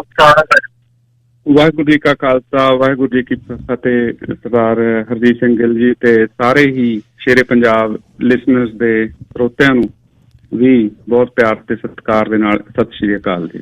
ਸਰਦਾਰ ਸਾਹਿਬ, ਉਹ ਤਾਂ ਸਾਰਾ ਹੀ ਸਾਲ ਇਹ ਯਾਦ ਬਣੀ ਰਹਿਣੀ ਚਾਹੀਦੀ ਹੈ, ਪਰ ਇਹਨਾਂ ਦਿਨਾਂ ਦੇ ਵਿੱਚ ਆ ਕੇ ਉਦਾਸੀ ਹੁੰਦੀ ਹੈ ਅਤੇ ਮੁੜ ਕੇ ਮਨ ਭਰਦਾ ਹੈ ਕਿ ਛੋਟੇ ਸਾਹਿਬਜ਼ਾਦੇ, ਵੱਡੇ ਸਾਹਿਬਜ਼ਾਦੇ, ਦੀਨ ਦੁਨੀ ਦੇ ਮਾਲਕ ਆਪਣੇ ਪਿਤਾ ਦੀ ਵਰੋਸਾਈ ਧਰਤ ਨੂੰ ਛੱਡ ਕੇ ਜਦ ਅਨੰਦਪੁਰੀ ਨੂੰ ਛੱਡ ਕੇ ਤੁਰਦੇ ਨੇ ਤਾਂ ਕੀ ਹੁੰਦਾ। ਬਜ਼ੁਰਗ ਮਾਤਾ ਹੈ, ਛੋਟੇ ਸਾਹਿਬਜ਼ਾਦੇ, ਗੁਰੂ ਦੇ ਮਹਿਲ, ਅਤੇ ਪਰਮ ਪਿਆਰੇ ਸਿੱਖ ਭਾਈ ਸਾਹਿਬ, ਭਾਈ ਮਨੀ ਸਿੰਘ ਦੇ ਭਾਈ ਬਚਿੱਤਰ ਸਿੰਘ, ਭਾਈ ਉਦੈ ਸਿੰਘ, ਮਤਲਬ ਕੀ ਨਹੀਂ ਹੁੰਦਾ, ਤੇ ਅੱਖਾਂ ਦੇ ਸਾਹਮਣੇ ਵੱਡੇ ਤੇ ਛੋਟੇ ਸਾਹਿਬਜ਼ਾਦੇ ਸ਼ਹੀਦ ਹੁੰਦੇ ਆ ਜੀ। ਅੱਛਾ, ਇਸ ਨੂੰ ਹੁਣ ਇੱਕ ਬੰਨੇ ਸਾਨੂੰ ਉਹ ਪਿਆਰ ਕਰਕੇ ਸਾਡਿਆਂ ਦੇ ਵਿੱਚੋਂ ਹੀ ਕਦੇ ਬੈਠੇ ਸੀ 1666 1699 ਦੇ ਵਿੱਚ, ਜਿੱਥੇ ਜਿਨ੍ਹਾਂ ਨੂੰ ਉਹ ਕਹਿੰਦੇ ਨੇ ਵੀ ਇਹਨਾਂ ਗਰੀਬ ਸਿੱਖਾਂ ਨੂੰ ਪਾਤਸ਼ਾਹੀ ਦਹੂੰ, ਤੇ ਇਹਨਾਂ ਦੀ ਕਿਰਪਾ ਨਾਲ ਹੀ ਮੈਂ ਸਜਿਆ ਹੋਇਆ। ਪਰ ਅਸੀਂ ਆਪਣੇ ਜ਼ਿੰਦਗੀ ਦੇ ਵਿੱਚ ਚੂੰਡੀ ਨਹੀਂ ਬਣਾ ਸਕਦੇ। ਜਵਾਕ ਨੂੰ 30 ਸਾਲਾਂ ਦੀ ਉਮਰ ਦੇ ਵਿੱਚ ਰਾਤਾਂ ਨੂੰ ਉੱਠ ਕੇ ਕੰਬਲ ਦਿੰਨੇ ਫਿਰਦੇ ਆ। ਇਹ ਦੀਨ ਦੁਨੀ ਦੇ ਮਾਲਕ ਨੇ ਸਾਰਾ ਕੁਝ ਆਪਣੇ ਉੱਪਰ ਹੰਢਾਇਆ। ਇਹ ਜਿਹੜੀ ਵਿਧ ਹੈ ਇਹਨੂੰ ਸਮਝਾਇਓ। ਅੱਜ ਮੰਦਾਵਣੀ ਹੋਈ ਹੈ, ਇਹ ਵੀ ਰਿਡਲ ਹੈ ਬਹੁਤ ਵੱਡੀ ਆਮ ਇਨਸਾਨਾਂ ਦੇ ਲਈ। ਤੇ ਇਸ ਨੂੰ, ਇਹਨਾਂ ਦਿਨਾਂ ਨੂੰ ਅਸੀਂ ਕਿਵੇਂ ਯਾਦ ਕਰੀਏ, ਇਹਨਾਂ ਦਿਨਾਂ ਨੂੰ ਕਿਵੇਂ ਮਹਿਸੂਸ ਕਰੀਏ, ਤੇ ਸਾਹਿਬ ਨੇ ਇਹ ਜਿਹੜੀ ਕਲਾ ਵਰਤਾਈ, ਇਹ ਕਿਉਂ ਵਰਤਾਈ ਜੀ? ਜੀ ਬਿਲਕੁਲ, ਜੋ ਤੁਸੀਂ ਬਿਆਨ ਕੀਤਾ ਬਿਲਕੁਲ ਮੇਰੇ ਮਨ ਦਾ ਵੀ ਵਲਵਲਾ ਇਹੀ ਹੈ ਜੀ ਜੋ ਮੈਂ ਕਹਿਣਾ ਚਾਹੁੰਦਾ ਸੀਗਾ। ਤੇ ਗੱਲ ਇਸ ਤਰ੍ਹਾਂ ਹੈ ਕਿ ਇਤਿਹਾਸ ਅਸੀਂ ਸਾਰੇ ਬਹੁਤ ਪੜ੍ਹਿਆ ਆ, ਜਾਣਦੇ ਹਾਂ। ਹੁਣ ਵੀ ਅਸੀਂ ਇਤਿਹਾਸਿਕ ਪੱਖ ਨੂੰ ਸਾਰੇ ਜਾਣਦੇ ਹਾਂ, ਕਿਤਾਬਾਂ ਵੀ ਲਿਖੀਆਂ ਹੋਈਆਂ ਨੇ। ਪਰ ਇਸ ਇਤਿਹਾਸ ਨੂੰ ਮਨਾਉਣ ਦੇ ਲਈ ਕਦੇ ਵੀ ਤੁਹਾਨੂੰ ਗੁਰੂ ਗ੍ਰੰਥ ਸਾਹਿਬ ਦੇ ਵਿੱਚ ਕਿਹਾ ਨਹੀਂ ਗਿਆ ਕਿ ਇਤਿਹਾਸ ਨੂੰ ਮਨਾਉਣਾ ਆ। ਉਸ ਦੇ ਕਈ ਕਾਰਨ ਨੇ। ਇੱਕ ਤਾਂ ਇਤਿਹਾਸ ਜਿਹੜਾ ਆ, ਤੁਸੀਂ ਨੋਟ ਕੀਤਾ ਹੋਣਾ ਜੀ, ਜਿਹੜੇ ਭਾਰਤੀ ਪਰੰਪਰਾ ਆ ਸਾਡੀ ਪੁਰਾਤਨ ਜੀ, ਉਹ ਇਤਿਹਾਸ ਜਿਹੜਾ ਕਾਵਿਕ ਲਿਖਿਆ ਜਾਂਦਾ, ਕਵਿਤਾ 'ਚ ਲਿਖਿਆ ਜਾਂਦਾ ਹੈ।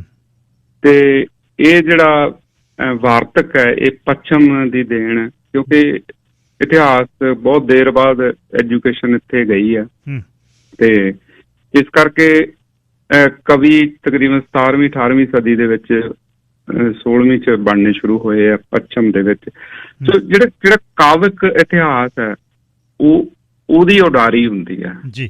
ਇਹ ਆਪਾਂ ਐਂਡ ਦੇ ਵਿੱਚ ਇੱਥੇ ਆਵਾਂਗੇ ਕਿ ਕਾਵਿਕ ਇਤਿਹਾਸ ਦੇ ਵਿੱਚ ਤਰੀਕਾਂ ਬਹੁਤੇ ਮਾਇਨਾ ਨਹੀਂ ਰੱਖਦੀਆਂ, ਬਰੀਕੀਆਂ ਬਹੁਤੀਆਂ ਮਾਇਨਾ ਨਹੀਂ ਰੱਖਦੀਆਂ ਜੀ। ਉਹਦੇ ਵਿੱਚ ਜਿਹੜਾ ਉਹ ਇਤਿਹਾਸ ਇੱਕ ਫੀਲਿੰਗ ਜਾਂ ਭਾਵਨਾ ਸਿਰਜ ਰਿਹਾ ਹੁੰਦਾ ਆ, ਉਹਦੇ ਬਾਰੇ ਜ਼ਿਆਦਾ ਗੱਲ ਕੀਤੀ ਜਾਂਦੀ ਹੈ।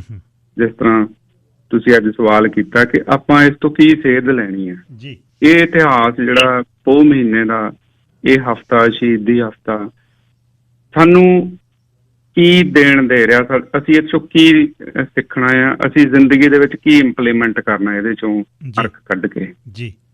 ਇਹ ਆਪਾਂ ਅੱਜ ਕੋਸ਼ਿਸ਼ ਕਰਾਂਗੇ ਇਸ ਵਾਰਤਾ ਦੇ ਰਾਹੀਂ ਕੱਢਣ ਦੀ, ਜਿੰਨਾ ਕੁ ਵੀ ਸਾਡੀ ਸੋਝੀ ਕੰਮ ਕਰਦੀ ਹੈ ਜੀ। ਜੇ ਆਪਾਂ ਤਰੀਕਾਂ ਤੇ ਗੱਲ ਕਰੀਏ ਤਾਂ 6 ਪੋਹ ਜਿਹੜੀ ਤਰੀਕ ਹੈ ਜੀ, ਉਹ ਉਸ ਟਾਈਮ ਦੇ ਵਿੱਚ 5 ਦਸੰਬਰ ਬਣਦੀ ਹੈ ਜੀ, ਜਿਹੜੀ ਮਾਡਰਨ ਕੈਲੰਡਰ ਦੇ ਹਿਸਾਬ ਨਾਲ। ਹੁਣ ਇਹ ਫਰਕ ਪਿਆ, ਕਿਉਂ ਪਿਆ? ਕਿਉਂਕਿ ਤੁਹਾਨੂੰ ਪਤਾ ਹੈ ਕਿ ਨਾਨਕਸ਼ਾਹੀ ਕੈਲੰਡਰ ਇਸੇ ਕਰਕੇ ਬਣਾਇਆ ਸੀ ਕਿ ਇਹ ਥੋੜਾ ਖਿਸਕਦਾ ਜਾ ਰਿਹਾ, ਬਿਕਰਮੀ ਕੈਲੰਡਰ ਜਿਹੜਾ ਖਿਸਕਦਾ ਜਾ ਰਿਹਾ ਹੈ ਦੂਸਰੇ ਕੈਲੰਡਰ ਦੇ ਨਾਲੋਂ, ਮਾਡਰਨ ਕੈਲੰਡਰ ਦੇ ਨਾਲੋਂ ਜੀ। ਪਰ ਰਿਗਾਰਡਲੈਸ ਜਿਹੜੇ ਹਾਲਾਤ ਨੇ ਉਹ ਬਿਲਕੁਲ ਉਹੀ ਠੰਡ ਵਾਲੇ, ਕਹਿਰ ਵਾਲੇ, ਧੁੰਦਾਂ ਵਾਲੇ, ਸਾਰੇ ਉਹੀ ਹਾਲਾਤ ਨੇ ਜੀ। ਤੇ ਇਸ ਦੇ ਸੰਬੰਧ ਵਿੱਚ ਮੌਸਮੀ ਜਾਣਕਾਰੀ, ਕਿਉਂਕਿ ਮੈਂ ਜਿਓਗ੍ਰਾਫੀ ਵੀ ਕਾਫੀ ਪੜ੍ਹੀ ਆ, ਸਾਰਿਆਂ ਨੇ ਪੜ੍ਹੀ ਹੋਣੀ, ਸਕੂਲਾਂ ਦੇ ਵਿੱਚ ਵੀ ਦੱਸਦੇ ਹੁੰਦੇ ਆ ਕਿ ਜਿਹੜੀਆਂ ਮੌਨਸੂਨ ਦੀਆਂ ਹਵਾਵਾਂ ਨੇ ਉਹ ਜਿਹੜਾ ਉੱਤਰੀ ਭਾਰਤ ਹੈ, ਪੰਜਾਬ ਦੇ ਵਿੱਚ 29 ਜੂਨ ਤੋਂ ਲੈ ਕੇ 3 ਜੁਲਾਈ ਤੱਕ ਸਪਰਸ਼ ਕਰਦੀਆਂ ਨੇ, ਆਉਂਦੀਆਂ ਨੇ, ਮੀਂਹ ਪੈਂਦਾ ਆ ਜੀ। ਦੱਖਣ ਮਹਾਸਾਗਰ ਤੋਂ ਪਾਣੀ ਦੀਆਂ ਭਰੀਆਂ ਹੋਈਆਂ ਇਹ ਪਾਣੀ ਸਿੱਟਦੀਆਂ ਜਾਂਦੀਆਂ ਨੇ, ਤੇ ਜਾਂਦੀਆਂ ਜਾਂਦੀਆਂ ਇਹ ਸਾਇਬੇਰੀਆ ਪਹੁੰਚਦੀਆਂ ਨੇ, ਤਕਰੀਬਨ ਸਤੰਬਰ ਅਕਤੂਬਰ 'ਚ ਪਹੁੰਚ ਜਾਂਦੀਆਂ, ਤੇ ਉੱਥੋਂ ਜਦ ਠੰਡ ਨੂੰ ਟੱਚ ਕਰਦੀਆਂ ਨੇ, ਠੰਡ ਨੂੰ ਟੱਚ ਕਰਕੇ ਫਿਰ ਖਾਲੀ ਹੋਈਆਂ ਆ, ਉੱਥੋਂ ਫਿਰ ਮੋਇਸਚਰ ਲੈ ਕੇ ਆਉਣੀਆਂ ਆ ਵਾਪਸ, ਤੇ ਉੱਥੋਂ ਵੀ ਪੱਛੋਂ ਵਗਣੀ ਸ਼ੁਰੂ ਹੁੰਦੀ ਹੈ ਨਵੰਬਰ ਦੇ ਵਿੱਚ, ਹਵਾ ਬਦਲਦੀ ਹੈ ਦੱਖਣ ਤੋਂ ਪੱਛਮ ਦੀ। ਇਹਨਾਂ ਨੂੰ ਟ੍ਰੇਡ ਵਿੰਡਸ ਕਹਿੰਦੇ ਆ ਜਿਓਗ੍ਰਾਫੀ ਦੀ ਭਾਸ਼ਾ 'ਚ। ਇਹ ਟ੍ਰੇਡ ਕਰ ਰਹੀਆਂ, ਕਾਹਦਾ ਟ੍ਰੇਡ ਕਰ ਰਹੀਆਂ? ਇਹ ਪਾਣੀ ਦਾ ਟ੍ਰੇਡ ਕਰ ਰਹੀਆਂ। ਇਹ ਯੂਨੀਕ, ਇਹ ਬਹੁਤ ਹੀ ਇੱਕੋ ਇੱਕ ਤਕਰੀਬਨ ਹੈਗੀ ਹੈ ਕੁਦਰਤ ਦਾ ਨਿਯਮ ਹਵਾ ਦਾ, ਜਿਹੜਾ ਸਾਊਥ ਪੋਲ ਤੋਂ ਚੱਲ ਕੇ ਸਾਈਬੇਰੀਆ ਤੱਕ ਜਾਂਦਾ ਔਰ ਵਾਪਸ ਫਿਰ ਪੰਜਾਬ, ਪਹਿਲਾਂ ਵੀ ਪੰਜਾਬ ਦੇ ਵਿੱਚ ਜਾਂਦਾ ਤੇ ਮੁੜ ਕੇ ਵੀ ਪੰਜਾਬ ਦੇ ਵਿੱਚੋਂ ਆਉਂਦਾ। ਤੇ ਤਕਰੀਬਨ ਇਹ 5 ਦਸੰਬਰ ਜਾਂ ਦਸੰਬਰ ਮਹੀਨੇ ਦੇ ਵਿੱਚ ਇਹ ਪੌਣਾ ਫਿਰ ਠੰਡੀਆਂ ਸ਼ੀਤ ਪੱਛੋਂ ਦੀਆਂ ਪੰਜਾਬ ਦੇ ਵਿੱਚ ਐਂਟਰ ਹੁੰਦੀਆਂ ਨੇ ਜੀ। ਤੇ ਉਹ ਆਪਣੇ ਨਾਲ ਫਿਰ ਜਿਹੜੇ ਮੀਂਹ ਵੀ ਲਿਆਉਂਦੀਆਂ ਨੇ, ਗਰਜ ਵੀ ਲਿਆਉਂਦੀਆਂ ਨੇ, ਜਿਹੜੇ ਮੀਂਹ ਪੈਂਦੇ ਨੇ ਜਿੱਥੇ ਗਾਰਾ ਹੁੰਦਾ ਸਾਰਾ ਸਿਆਲਾਂ ਨੂੰ ਅਸੀਂ ਸਾਰੇ ਜਾਣਦੇ ਹੀ ਹਾਂ, ਉਹ ਝੜੀ ਵੀ ਲੱਗਦੀ ਸਿਆਲ ਵਾਲੀ। ਤਾਂ ਉਹ ਪੱਛੋਂ ਦੀਆਂ ਠੰਡੀਆਂ ਹਵਾਵਾਂ। ਹੁਣ ਇਹ ਮਾਹੌਲ ਹੈ ਜਿਹਦੇ ਵਿੱਚ ਗੁਰੂ ਸਾਹਿਬ ਕਿਲ੍ਹਾ ਛੱਡਣ ਦਾ ਆਪਣਾ ਟਾਈਮ ਚੁਣਦੇ ਨੇ। ਉਹ ਕਿਉਂ ਛੱਡਿਆ, ਕਿਸ ਤਰ੍ਹਾਂ ਛੱਡਿਆ, ਇਹ ਇੱਕ ਵੱਖਰਾ ਵਿਸ਼ਾ ਹੈ।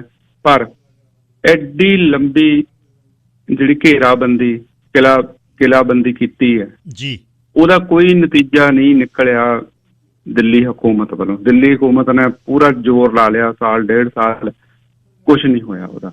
ਅੱਕੇ ਪਏ ਸੀ ਸਾਰੇ ਉਹਨਾਂ ਦੇ ਆਪਣੇ ਜਨਰਲ, ਜਿਹੜੇ ਬੜਕਾ ਮਾਰ ਕੇ ਆਏ ਸੀ ਦਿੱਲੀ ਤੋਂ, ਪਏ ਅਸੀਂ 1 ਦਿਨ ਚ ਕਰ ਦਾਂਗੇ, ਅਸੀਂ ਐਂ ਕਰ ਦਾਂਗੇ, ਉਹ ਕਰ ਦਾਂਗੇ। ਤੇ ਜਦੋਂ ਉਹ ਕਿਲ੍ਹਾ ਹੀ ਨਹੀਂ ਇੱਕ ਢਾਹ ਸਕੇ, ਕਿਲ੍ਹਾ ਹੀ ਨਹੀਂ ਇੱਕ ਭੇਦ ਸਕੇ, ਤਾਂ ਫਰਸਟ੍ਰੇਸ਼ਨ ਜਿਹੜੀ ਆ ਦਿੱਲੀ ਹਕੂਮਤ ਦੀ, ਉਹਨਾਂ ਦੇ ਜਰਨੈਲਾਂ ਦੀ ਐਡੀ ਹੋ ਗਈ ਕਿ ਉਹਨਾਂ ਨੂੰ ਨਗੋਸ਼ੀਏਟ ਕਰਨਾ ਪਿਆ ਜੀ ਕਿ ਤੁਸੀਂ ਇੱਕ ਬਸ ਕਿਲ੍ਹਾ ਹੀ ਛੱਡ ਦਿਓ, ਸਾਡੇ ਲਈ ਇੰਨੀ ਬਹੁਤ ਇੱਜ਼ਤ ਦੀ ਗੱਲ ਹੈ, ਇੰਨੀ ਕੁ ਇੱਜ਼ਤ ਹੀ ਬਖਸ਼ ਦਿਓ ਗੁਰੂ ਸਾਹਿਬ, ਤੇ ਤੁਸੀਂ ਬਸ ਕਿਲ੍ਹਾ ਹੀ ਛੱਡ ਦਿਓ, ਬਾਕੀ ਸਾਰਾ ਲਾਮ ਲਕਸ਼ ਜਿੱਥੇ ਤੁਸੀਂ ਲੈ ਕੇ ਜਾਣਾ। ਕੁਰਾਨ ਦੀਆਂ ਕਸਮਾਂ ਖਾਧੀਆਂ, ਬੜਾ ਕੁਛ ਕੀਤਾ ਜੀ। ਤੇ ਉਹ ਜਦੋਂ ਹੁਣ ਗੁਰੂ ਸਾਹਿਬ ਵੀ ਦੇਖੋ, ਅਸੀਂ ਆਪਾਂ ਗੱਲ ਕੀਤੀ ਹੈ ਕਿ ਜਦੋਂ ਅਸੀਂ ਆਮ ਆਦਮੀ ਹਾਂ, ਅਸੀਂ ਨਾਰਮਲ ਪਰਸਨ ਹੈ ਜੀ, ਤੇ ਇੱਕ ਹੁੰਦੇ ਆ ਆਮ, ਇੱਕ ਹੁੰਦੇ ਆ ਲੋਹ ਪੁਰਖ ਜੀ, ਜਿਹੜੇ ਯੋਧੇ ਹੁੰਦੇ ਨੇ ਜੀ, ਕਿ ਉਹਨਾਂ ਹੁਣ ਤੁਸੀਂ ਕਹਿ ਕੇ 30 ਸਾਲ ਦਾ ਬੱਚੇ ਨੂੰ ਅਸੀਂ ਕੰਬਲ ਦੇਈ ਜਾਂਦੇ ਹਾਂ, ਉਹ ਇੱਕ ਮਤਲਬ ਆਮ ਆਦਮੀ ਆ, ਅਸੀਂ ਆਮ ਆਦਮੀ ਮੰਗ ਕਰਦੇ। ਇੱਕ ਹੈ ਕਿ ਬੰਦਾ ਕੰਬਲ ਆਪ ਲੈ ਲੈਂਦਾ ਆ, ਜੇ ਠੰਡ ਹੁੰਦੀ ਆ ਆਪ ਉਹਦਾ ਹੀਲਾ ਕਰ ਲੈਂਦਾ ਆ, ਉਹਦੇ ਨਾਲ ਜੂਝਦਾ ਆ, ਉਹ ਹੈਗੇ ਲੋਹ ਪੁਰਖ। ਇੱਕ ਹੁੰਦੇ ਨੇ ਅਵਤਾਰ ਪੁਰਖ, ਮਹਾਂਪੁਰਖ ਜੀ, ਜਿਨ੍ਹਾਂ ਤੋਂ ਲੋਹ ਪੁਰਖ ਸੇਧ ਲੈਂਦੇ ਨੇ, ਉਹਨਾਂ ਤੋਂ ਗੁਰੂ ਸਾਹਿਬ ਜਿਹੜੇ ਆ ਉਹ ਸਾਡੇ ਲਈ ਮਹਾਂਪੁਰਖ ਨੇ, ਅਵਤਾਰ ਪੁਰਖ ਨੇ, ਰੱਬੀ ਰੂਹ ਹੈ, ਰੱਬੀ ਉਹਨਾਂ ਦੇ ਜਿਹੜੇ ਵਰਤਾਰੇ ਨੇ। ਅਸੀਂ ਸਿੱਖਾਂ ਨੂੰ ਉਹਨਾਂ ਨੇ ਲੋਹ ਪੁਰਖ ਬਣਾਇਆ, ਆਮ ਤੋਂ ਉਹਨਾਂ ਨੇ ਲੋਹ ਪੁਰਖ ਬਣਾਇਆ ਸਿੱਖਾਂ ਨੂੰ ਜੀ, ਸੈਲਫ ਡਿਪੈਂਡੈਂਟ ਜੀ, ਤੇ ਅਸੀਂ ਗੁਰੂ ਸਾਹਿਬ ਤੋਂ ਸੇਧ ਲੈਣੀ ਹੈ। ਤੇ ਜਿਹੜੇ ਮਹਾਂਪੁਰਖ ਹੈ ਉਹ ਗੁਰੂ ਸਾਹਿਬ ਬਾਣੀ ਦੇ ਵਿੱਚ ਆਪ ਕਹਿੰਦੇ ਆ ਕਿ ਹੈਨ ਵਿਰਲੇ ਨਾਹੀ ਘਣੇ ਫੈਲ ਫੱਕੜ ਸੰਸਾਰ। ਉਹ ਵਿਰਲੇ ਹੁੰਦੇ ਆ, ਸਾਰੇ ਨਹੀਂ ਹੁੰਦੇ, ਪਰ ਜਿਹੜੀ ਫੱਕੜ ਹੈ, ਅਸੀਂ ਆਮ ਬੰਦੇ ਆ ਜਿਹੜੇ ਆਮ ਹੈ, ਉਹਨਾਂ ਨੂੰ ਹਰਿਆਲੀ ਦੀ ਝਲਕ ਦਿਖਾਉਂਦੇ ਨੇ ਉਹ ਕਿ ਏਦਾਂ ਹਰੇ ਹੋਣਾ ਹੈ ਜੀ, ਤੇ ਉਹਨਾਂ ਦੇ ਲੈਵਲ ਦੀਆਂ ਫਿਰ ਉਹ ਵਰਤਾਰੇ ਵਰਤਾਉਂਦੇ ਨੇ, ਜਿਹੜੇ ਕਿ ਸਾਨੂੰ ਬੰਦਿਆਂ ਨੂੰ, ਆਮ ਬੰਦਿਆਂ ਨੂੰ ਉਹ ਚਮਤਕਾਰ ਲੱਗਦੇ ਨੇ, ਉਹ ਕਰਾਮਾਤਾਂ ਲੱਗਦੀਆਂ ਨੇ ਉਹ ਜੀ। ਸੋ ਇਸ ਕਰਕੇ ਉਹਨਾਂ ਨੇ ਜਿਹੜੇ ਆਨੰਦ, ਮੈਂ ਅਕਸਰ ਕਹਿੰਦਾ ਹੁੰਦਾ ਕਿ ਆਨੰਦਪੁਰ ਦਾ ਜਿਹੜਾ ਸਫ਼ਰ ਹੈ ਨਾ ਜੀ, ਦਮਦਮਾ ਸਾਹਿਬ ਤੱਕ ਜੀ, ਮਾਲਵੇ ਤੱਕ, ਉਹ ਗੁਰੂ ਸਾਹਿਬ ਨੇ ਇੱਕ ਕਰਾਮਾਤ ਕੀਤੀ ਹੈ। ਜਿਹੜੇ ਤਾਂ ਸਮਝਦੇ ਆ ਉਹ ਸਮਝਣਗੇ ਕਿ ਕੀ ਕਰਾਮਾਤ ਹੈ ਜੀ। ਉਹ ਕਰਾਮਾਤ ਉਹ ਕੀਤੀ ਹੈ ਜਿਹੜੀ ਕਿ ਜਿਹਨੇ ਹਿੰਦੁਸਤਾਨ ਦਾ ਕੀ ਸਾਰੀ ਮਤਲਬ ਏਸ਼ੀਆ ਦਾ ਨਕਸ਼ਾ ਬਦਲਿਆ, ਸਾਈਕੀ ਬਦਲ ਦਿੱਤੀ ਉਹਨੇ ਜੀ। ਤੇ ਉਸ ਤੋਂ ਬਾਅਦ ਆਜ਼ਾਦੀ, ਭੋਲ, ਲੋਕਾਂ ਨੂੰ ਸੈਲਫ ਡਿਫੈਂਸ, ਇੱਕ ਆਮ ਲੋਕ ਦੱਬੇ ਕੁਸੜੇ ਜਿਹੜੇ ਸੀਗੇ ਉਹ ਲੋਹ ਪੁਰਖ ਬਣ ਗਏ। ਇਹ ਕਰਾਮਾਤ ਉਹਨਾਂ ਨੇ ਇਸ ਵਰਤਾਰੇ ਦੇ ਵਿੱਚੋਂ ਕਰਕੇ ਦਿਖਾ ਲਈ, ਆਪਣੇ ਉੱਤੇ ਹੰਢਾ ਕੇ ਦਿਖਾ ਲਈ, ਇੱਕ ਐਗਜ਼ਾਮਪਲ ਬਣ ਕੇ ਦਿਖਾ ਲਈ, ਤਾਂ ਕਿ ਅਸੀਂ ਲੋਹ ਪੁਰਖ ਬਣ ਸਕੀਏ। ਔਰ ਉਹਨਾਂ ਲੋਹਾਂ ਪੁਰਖਾਂ ਦੇ ਵਿੱਚੋਂ ਸਾਡੀ ਵੀ ਆਤਮਿਕ ਜਿਹੜੀ ਤਰੱਕੀ ਹੋ ਕੇ ਅਸੀਂ ਵੀ ਮਹਾਨ ਪੁਰਖ ਦੇ ਪੈਂਡੇ ਵੱਲ ਨੂੰ ਚੱਲ ਸਕਦੇ ਹਾਂ ਜੀ। ਸੋ ਇਹ ਜਿਹੜਾ ਵਰਤਾਰਾ ਵਰਤਿਆ ਜੀ, ਉਹ ਸਾਨੂੰ ਐਗਜ਼ਾਮਪਲ, ਸਾਡੇ ਲਈ ਉਦਾਹਰਨ ਸੈੱਟ ਕਰਨ ਵਾਲਾ ਸੀ। ਖੈਰ, ਮੁਗਲਾਂ ਨੇ ਆਪਣਾ ਦਿੱਲੀ ਜਿਹੜੇ ਸਰਕਾਰ ਸੀ, ਉਹਨਾਂ ਦੇ ਜਰਨੈਲਾਂ ਨੇ ਆਪਣੇ ਪੈਰ ਛੱਡ ਦਿੱਤੇ, ਆਪਣੀਆਂ ਕਸਮਾਂ ਭੁਲਾ ਦਿੱਤੀਆਂ। ਉਹਨਾਂ ਨੂੰ ਇਉਂ ਲੱਗਿਆ ਕਿ ਗੁਰੂ ਸਾਹਿਬ ਹੁਣ ਲਾਚਾਰ ਨੇ, ਹੁਣ ਮੌਕਾ ਆ ਇਹਨਾਂ ਨੂੰ ਕਿ ਅਸੀਂ ਫੜ ਕੇ ਦਿੱਲੀ ਲੈ ਜਾਈਏ ਨਾਲ ਜੀ, ਤਾਂ ਸਾਨੂੰ ਬਹੁਤ ਵੱਡੇ ਵੱਡੇ ਇਨਾਮ ਮਿਲਣਗੇ। ਫਿਰ ਕੀ ਹੋਇਆ ਜੇ ਆਪਾਂ ਕੁਰਾਨ ਦੀ ਝੂਠੀ ਕਸਮ ਵੀ ਖਾ ਲਈ, ਉਹ ਬਹੁਤ ਛੋਟੀ ਕਸਮ ਪੈ ਜਾਏਗੀ। ਸਾਡੇ ਇਨਾਮ ਬਹੁਤ ਵੱਡੇ ਵੱਡੇ ਹੋ ਜਾਣਗੇ, ਸਾਡਾ ਦੁਨੀਆ 'ਚ ਨਾਂ ਹੋ ਜਾਏਗਾ ਜੀ ਕਿ ਅਸੀਂ ਗੁਰੂ ਸਾਹਿਬ ਨੂੰ ਗ੍ਰਿਫਤਾਰ ਕਰ ਲਿਆ। ਜੀ ਜੀ। ਸੋ ਇਸ ਸੋਚ ਦੇ ਅਧੀਨ, ਇਸ ਸਾਈਕੀ ਦੇ ਅਧੀਨ ਸਾਰਾ ਕੁਝ ਭੁਲਾਉਂਦੇ ਹੋਏ, ਦੀਨ ਧਰਮ ਸਾਰਾ ਛਿੱਕੇ ਟੰਗਦੇ ਹੋਏ ਉਹਨਾਂ ਨੇ ਗੁਰੂ ਸਾਹਿਬ ਦੇ ਉੱਤੇ ਪਿੱਛੇ ਜਾਂਦਿਆਂ ਨੇ ਹਮਲਾ ਕੀਤਾ ਜੀ, ਤੇ ਜੰਗ ਵੀ ਹੋਈ। ਔਰ ਉਸ ਤੋਂ ਬਾਅਦ ਸਰਸਾ ਜਿਹੜੀ ਨਦੀ ਹੈ, ਜਿਹੜੀ ਇੱਕ ਟ੍ਰਿਬਿਊਟਰੀ ਹੈ, ਉਹ ਸਿਆਲਾਂ ਦੀ ਜਿਹੜੇ ਮੀਂਹ ਪੈਂਦੇ ਆ ਨਾ, ਉਹਦੇ ਵਿੱਚ ਉਹ ਭਰ ਜਾਂਦੀ ਆ, ਬਿਲਕੁਲ ਪਹਾੜੀ ਪਾਣੀ ਨਾਲ। ਨਾ ਉਹਦੀ ਜਿਹੜੀ ਕਲਾਸੀਫਿਕੇਸ਼ਨ ਆ, ਉਹ ਇੱਕ ਨਾਲੇ ਵਜੋਂ ਆਉਂਦੀ ਆ ਜੀ। ਤੇ ਉਹਦਾ ਜਿਹੜਾ ਡਾਟਾ ਆ ਉਹ ਵੀ ਅਵੇਲੇਬਲ ਹੈ। ਕਹਿੰਦੇ ਵੀ ਉਹ 50-60 ਸਾਲ ਬਾਅਦ ਕਿਤੇ ਕਿਤੇ ਇੰਨਾ ਮੀਂਹ ਪੈਂਦਾ ਪਹਾੜਾਂ ਦੇ ਵਿੱਚ ਕਿ ਉਹ ਇੰਨੀ ਭਰਦੀ ਹੈ। ਤੇ ਜਿਸ ਤਰ੍ਹਾਂ ਅਸੀਂ ਰਵਾਇਤ ਸੁਣਦੇ ਹਾਂ ਕਿ ਉਹ ਸਾਲ ਉਹ ਸੀ ਜਦੋਂ ਉਹ ਭਰੀ ਹੋਈ ਸੀ ਇਸ ਟਾਈਮ ਦੇ ਵਿੱਚ। ਨਹੀਂ ਤਾਂ ਉਹ ਕਿਤੇ ਕਿਤੇ ਚੱਲਦੀ ਆ ਬਰਸਾਤਾਂ ਨੂੰ, ਜਿਹੜੀ ਕਿ ਸਤਲੁਜ ਦੇ ਵਿੱਚ ਆ ਕੇ ਪੈਂਦੀ ਹੈ। ਖੈਰ, ਇੱਥੋਂ ਗੁਰੂ ਸਾਹਿਬ ਨੇ ਜਦੋਂ ਪਿੱਛੋਂ ਉਹਨਾਂ ਦੇ ਹਮਲਾ ਹੋ ਰਿਹਾ ਸੀ ਤਾਂ ਉੱਥੋਂ ਉਹਨਾਂ ਨੇ ਆਪਣੀ ਨੀਤੀ ਬਦਲੀ ਤੇ ਆਪ ਚਮਕੌਰ ਸਾਹਿਬ ਵੱਲ ਚਲੇ ਗਏ ਜੀ। ਮਾਤਾ ਜੀ ਉਹਨਾਂ ਨੂੰ ਦੂਸਰੇ ਪਾਸੇ ਭੇਜਿਆ। ਤੇ ਮੈਨੂੰ ਇਉਂ ਲੱਗਦਾ ਹੈ, ਦੇਖੋ, ਇੱਕ ਆਪਾਂ ਜੇ ਮੈਂ ਵਾਰਤਕ ਲਿਖਦਾ ਜਾਂ ਮੈਂ ਹੁਣ ਕਥਾ ਕਰਦਾ ਆ, ਇਹਦਾ ਇੱਕ ਨਾ ਦਾਇਰਾ ਆ ਮੇਰੇ ਕੋਲ। ਇਹ ਤੋਂ ਇਹਦੀ ਅਸੀਂ ਭਾਵਨਾ ਨੂੰ ਦੇਖਣਾ ਕਿ ਕੀ ਹੋਇਆ ਹੋਵੇਗਾ। ਇਸੇ ਕਰਕੇ ਜਿਹੜੀ ਹਿਸਟਰੀ ਆ ਕਾਵਿਕ ਹੁੰਦੀ ਆ, ਕਵਿਤਾ 'ਚ ਲਿਖੀ ਹੁੰਦੀ ਆ, ਕਿ ਜਿਹੜਾ ਪੜ੍ਹਨ ਵਾਲਾ ਆ, ਸੁਣਨ ਵਾਲਾ ਆ, ਉਹਦੇ ਦਿਮਾਗ ਦੇ ਵਿੱਚ ਆਪਣੇ ਆਪ 'ਚ ਫੀਲਿੰਗਸ ਆਉਣੀਆਂ ਸ਼ੁਰੂ ਹੋ ਜਾਣ ਜੀ। ਉਹਨੂੰ ਇਉਂ ਲੱਗੇ ਕਿ ਉਹ ਗੁਰੂ ਸਾਹਿਬ ਦੇ ਨਾਲ ਨਾਲ ਜਾ ਰਹੇ ਨੇ, ਫੀਲ ਕਰ ਰਹੇ ਨੇ। ਇੱਕ এনवायरमेंट ਕ੍ਰੀਏਟ ਕਰ ਦਿੱਤਾ ਜਾਂਦਾ ਉਹਦੇ ਆਲੇ ਦੁਆਲੇ ਜੀ ਜੀ, ਕਿ ਉਸ ਵੇਲੇ ਮਾਹੌਲ ਕੀ ਸੀ। ਸੋ ਅਸੀਂ ਇਤਿਹਾਸ ਨੂੰ ਏਦਾਂ ਵਾਚੀਏ, ਨਾ ਕਿ ਅਸੀਂ ਲਕੀਰ ਦੇ ਫਕੀਰ ਬਣੀਏ। ਜੇ ਲਿਖਿਆ ਜੀ 6 ਪੋਹ 1761, ਇਹ ਬਹੁਤਾ ਮਹਿਨਾ ਨਹੀਂ ਰੱਖਦਾ। ਹੋ ਸਕਦਾ 5 ਪੋਹ ਵੀ ਹੋ ਜਾਵੇ, ਕੋਈ ਐਡੀ ਗੱਲ ਨਹੀਂ, 7 ਪੋਹ ਵੀ ਹੋ ਜਾਵੇ, ਪਰ ਹੋਇਆ ਤਾਂ ਹੈ ਨਾ। ਬਿਲਕੁਲ ਠੀਕ। ਅਸੀਂ ਉਹਦੀ ਫੀਲਿੰਗ ਦੇਖਣੀ ਹੈ। ਸੋ ਇਸ ਕਰਕੇ ਉਹ ਜਿਹੜੀ ਫੀਲਿੰਗ ਸੀ ਕਿ ਪਰਿਵਾਰ ਦੇ ਵਿਛੋੜੇ ਦਾ ਸੀਨ ਆਪਾਂ ਯਾਦ ਕਰੀਏ ਕਿ ਕਿਸ ਤਰ੍ਹਾਂ ਆਪਣੇ ਜਿਗਰ ਦੇ ਟੁਕੜੇ ਮਾਤਾ ਨੂੰ ਇੱਕ ਪਾਸੇ ਭੇਜਿਆ ਹੋਵੇਗਾ, ਆਪ ਦੂਸਰੇ ਪਾਸੇ ਗਏ ਹੋਣਗੇ, ਮਾਤਾ ਜੀ ਤੇ ਹੋਰ ਜਿਹੜੇ ਸਿੰਘ ਨੇ ਉਹਨਾਂ ਨੂੰ ਦਿੱਲੀ ਵੱਲ ਹੀ ਰਵਾਨਾ ਕੀਤਾ ਹੋਏਗਾ ਜੀ। ਤੇ ਆਪ ਉਹ ਜਿਹੜੇ ਪਿੱਛਾ ਉਹਨਾਂ ਦਾ ਕਰ ਰਹੇ ਸੀਗੇ ਫੌਜਾਂ, ਦਸਤੇ, ਟੁਕੜੀਆਂ ਜੀ, ਉਹਨਾਂ ਨੂੰ ਇੱਕ ਚੁਆਇਸ ਦਿੱਤੀ ਕਿ ਤੁਸੀਂ ਕਿਹਨੂੰ ਫੜਨਾ ਹੈ, ਮਾਤਾ ਜੀ ਤੇ ਛੋਟੇ ਸਾਹਿਬਜ਼ਾਦਿਆਂ ਨੂੰ, ਮਾਤਾ ਜੀ ਜਿਹੜੇ ਦਿੱਲੀ ਗਏ ਉਹਨਾਂ ਨੂੰ, ਜਾਂ ਗੁਰੂ ਸਾਹਿਬ ਜਾਂ ਉਹਨਾਂ ਦੇ ਜਿਹੜੇ ਸਿੰਘ ਸੀ। ਹੁਣ ਉੱਥੇ ਜਿਹੜਾ ਬਣਦਾ ਆ, ਕਿਉਂਕਿ ਉਹਨਾਂ ਨੂੰ ਇਨਾਮ ਮਿਲਣੇ ਗੁਰੂ ਸਾਹਿਬ ਨੂੰ ਫੜ ਕੇ ਜੀ, ਇਸ ਕਰਕੇ ਉਹਨਾਂ ਕੋਲ ਕੋਈ ਚੁਆਇਸ ਨਹੀਂ ਸੀ ਗੁਰੂ ਸਾਹਿਬ ਦਾ ਪਿੱਛਾ ਕਰਨ ਦੀ। ਤੇ ਉਹ ਜੰਗ ਜਿਹੜੀ ਜਾ ਕੇ ਫਿਰ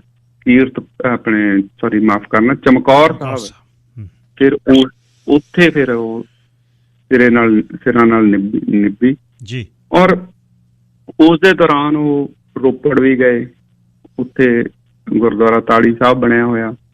ਤੇ ਜਿਹੜੀ ਬਾਕਮਾਲ ਚੀਜ਼ ਇਹ ਸੀ ਕਿ ਇਸ ਜੰਗ ਦੇ ਵਿੱਚ ਇਹ ਜਿਹੜਾ ਹਫ਼ਤਾ ਸੀਗਾ ਗਿੱਲ ਸਾਹਿਬ, ਤੇ ਗੁਰੂ ਸਾਹਿਬ ਨੇ ਜਿਹੜੀ ਆਪਣੀ ਜੰਗੀ ਤਿਆਰੀ ਕੀਤੀ ਸੀ ਪਿਛਲੇ ਅਨੇਕਾਂ ਸਾਲਾਂ ਤੋਂ ਜੀ, ਏਦਾਂ ਨਹੀਂ ਪਏ ਉਹ ਮਤਲਬ ਇਹ ਸਾਰਾ ਕੁਝ ਐਂ ਹੀ ਹੋ ਗਿਆ। ਲੋਹ ਪੁਰਖ ਵੀ ਇਹ ਕਰ ਸਕਦੇ ਨੇ, ਪਰ ਇਹ ਜਿਹੜਾ ਕਾਰਜ ਹੈ ਮਹਾਂਪੁਰਖ ਕਰ ਸਕਦੇ ਨੇ। ਸਾਲਾਂ ਬੱਧੀ ਤਿਆਰੀ, ਸਾਲਾਂ ਬੱਧੀ ਉਸ ਦੀ ਜਿਹੜੀ ਹੈ ਸਾਈਕੋਲੋਜੀ ਦੇ ਵਿੱਚ ਜੰਗ ਲੜਨੀ, ਮਨ ਦੇ ਵਿੱਚ, ਔਰ ਲੌਜੀਕਲੀ ਉਹ ਸਾਹਮਣੇ ਆਇਆ ਜੀ। ਹੁਣ ਉਸ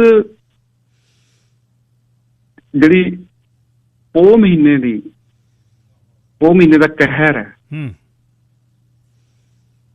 ਉਸ ਦੀ ਸੇਧ ਜਿਹੜੀ ਆ ਉਹ ਗੁਰੂ ਗ੍ਰੰਥ ਸਾਹਿਬ ਦੇ ਵਿੱਚੋਂ ਪੰਜਵੇਂ ਪਾਤਸ਼ਾਹ ਦੇ ਰਹੇ ਨੇ, ਤੇ ਗੁਰੂ ਸਾਹਿਬ ਦੇ ਜ਼ਿਹਨ ਦੇ ਵਿੱਚ ਹੈ।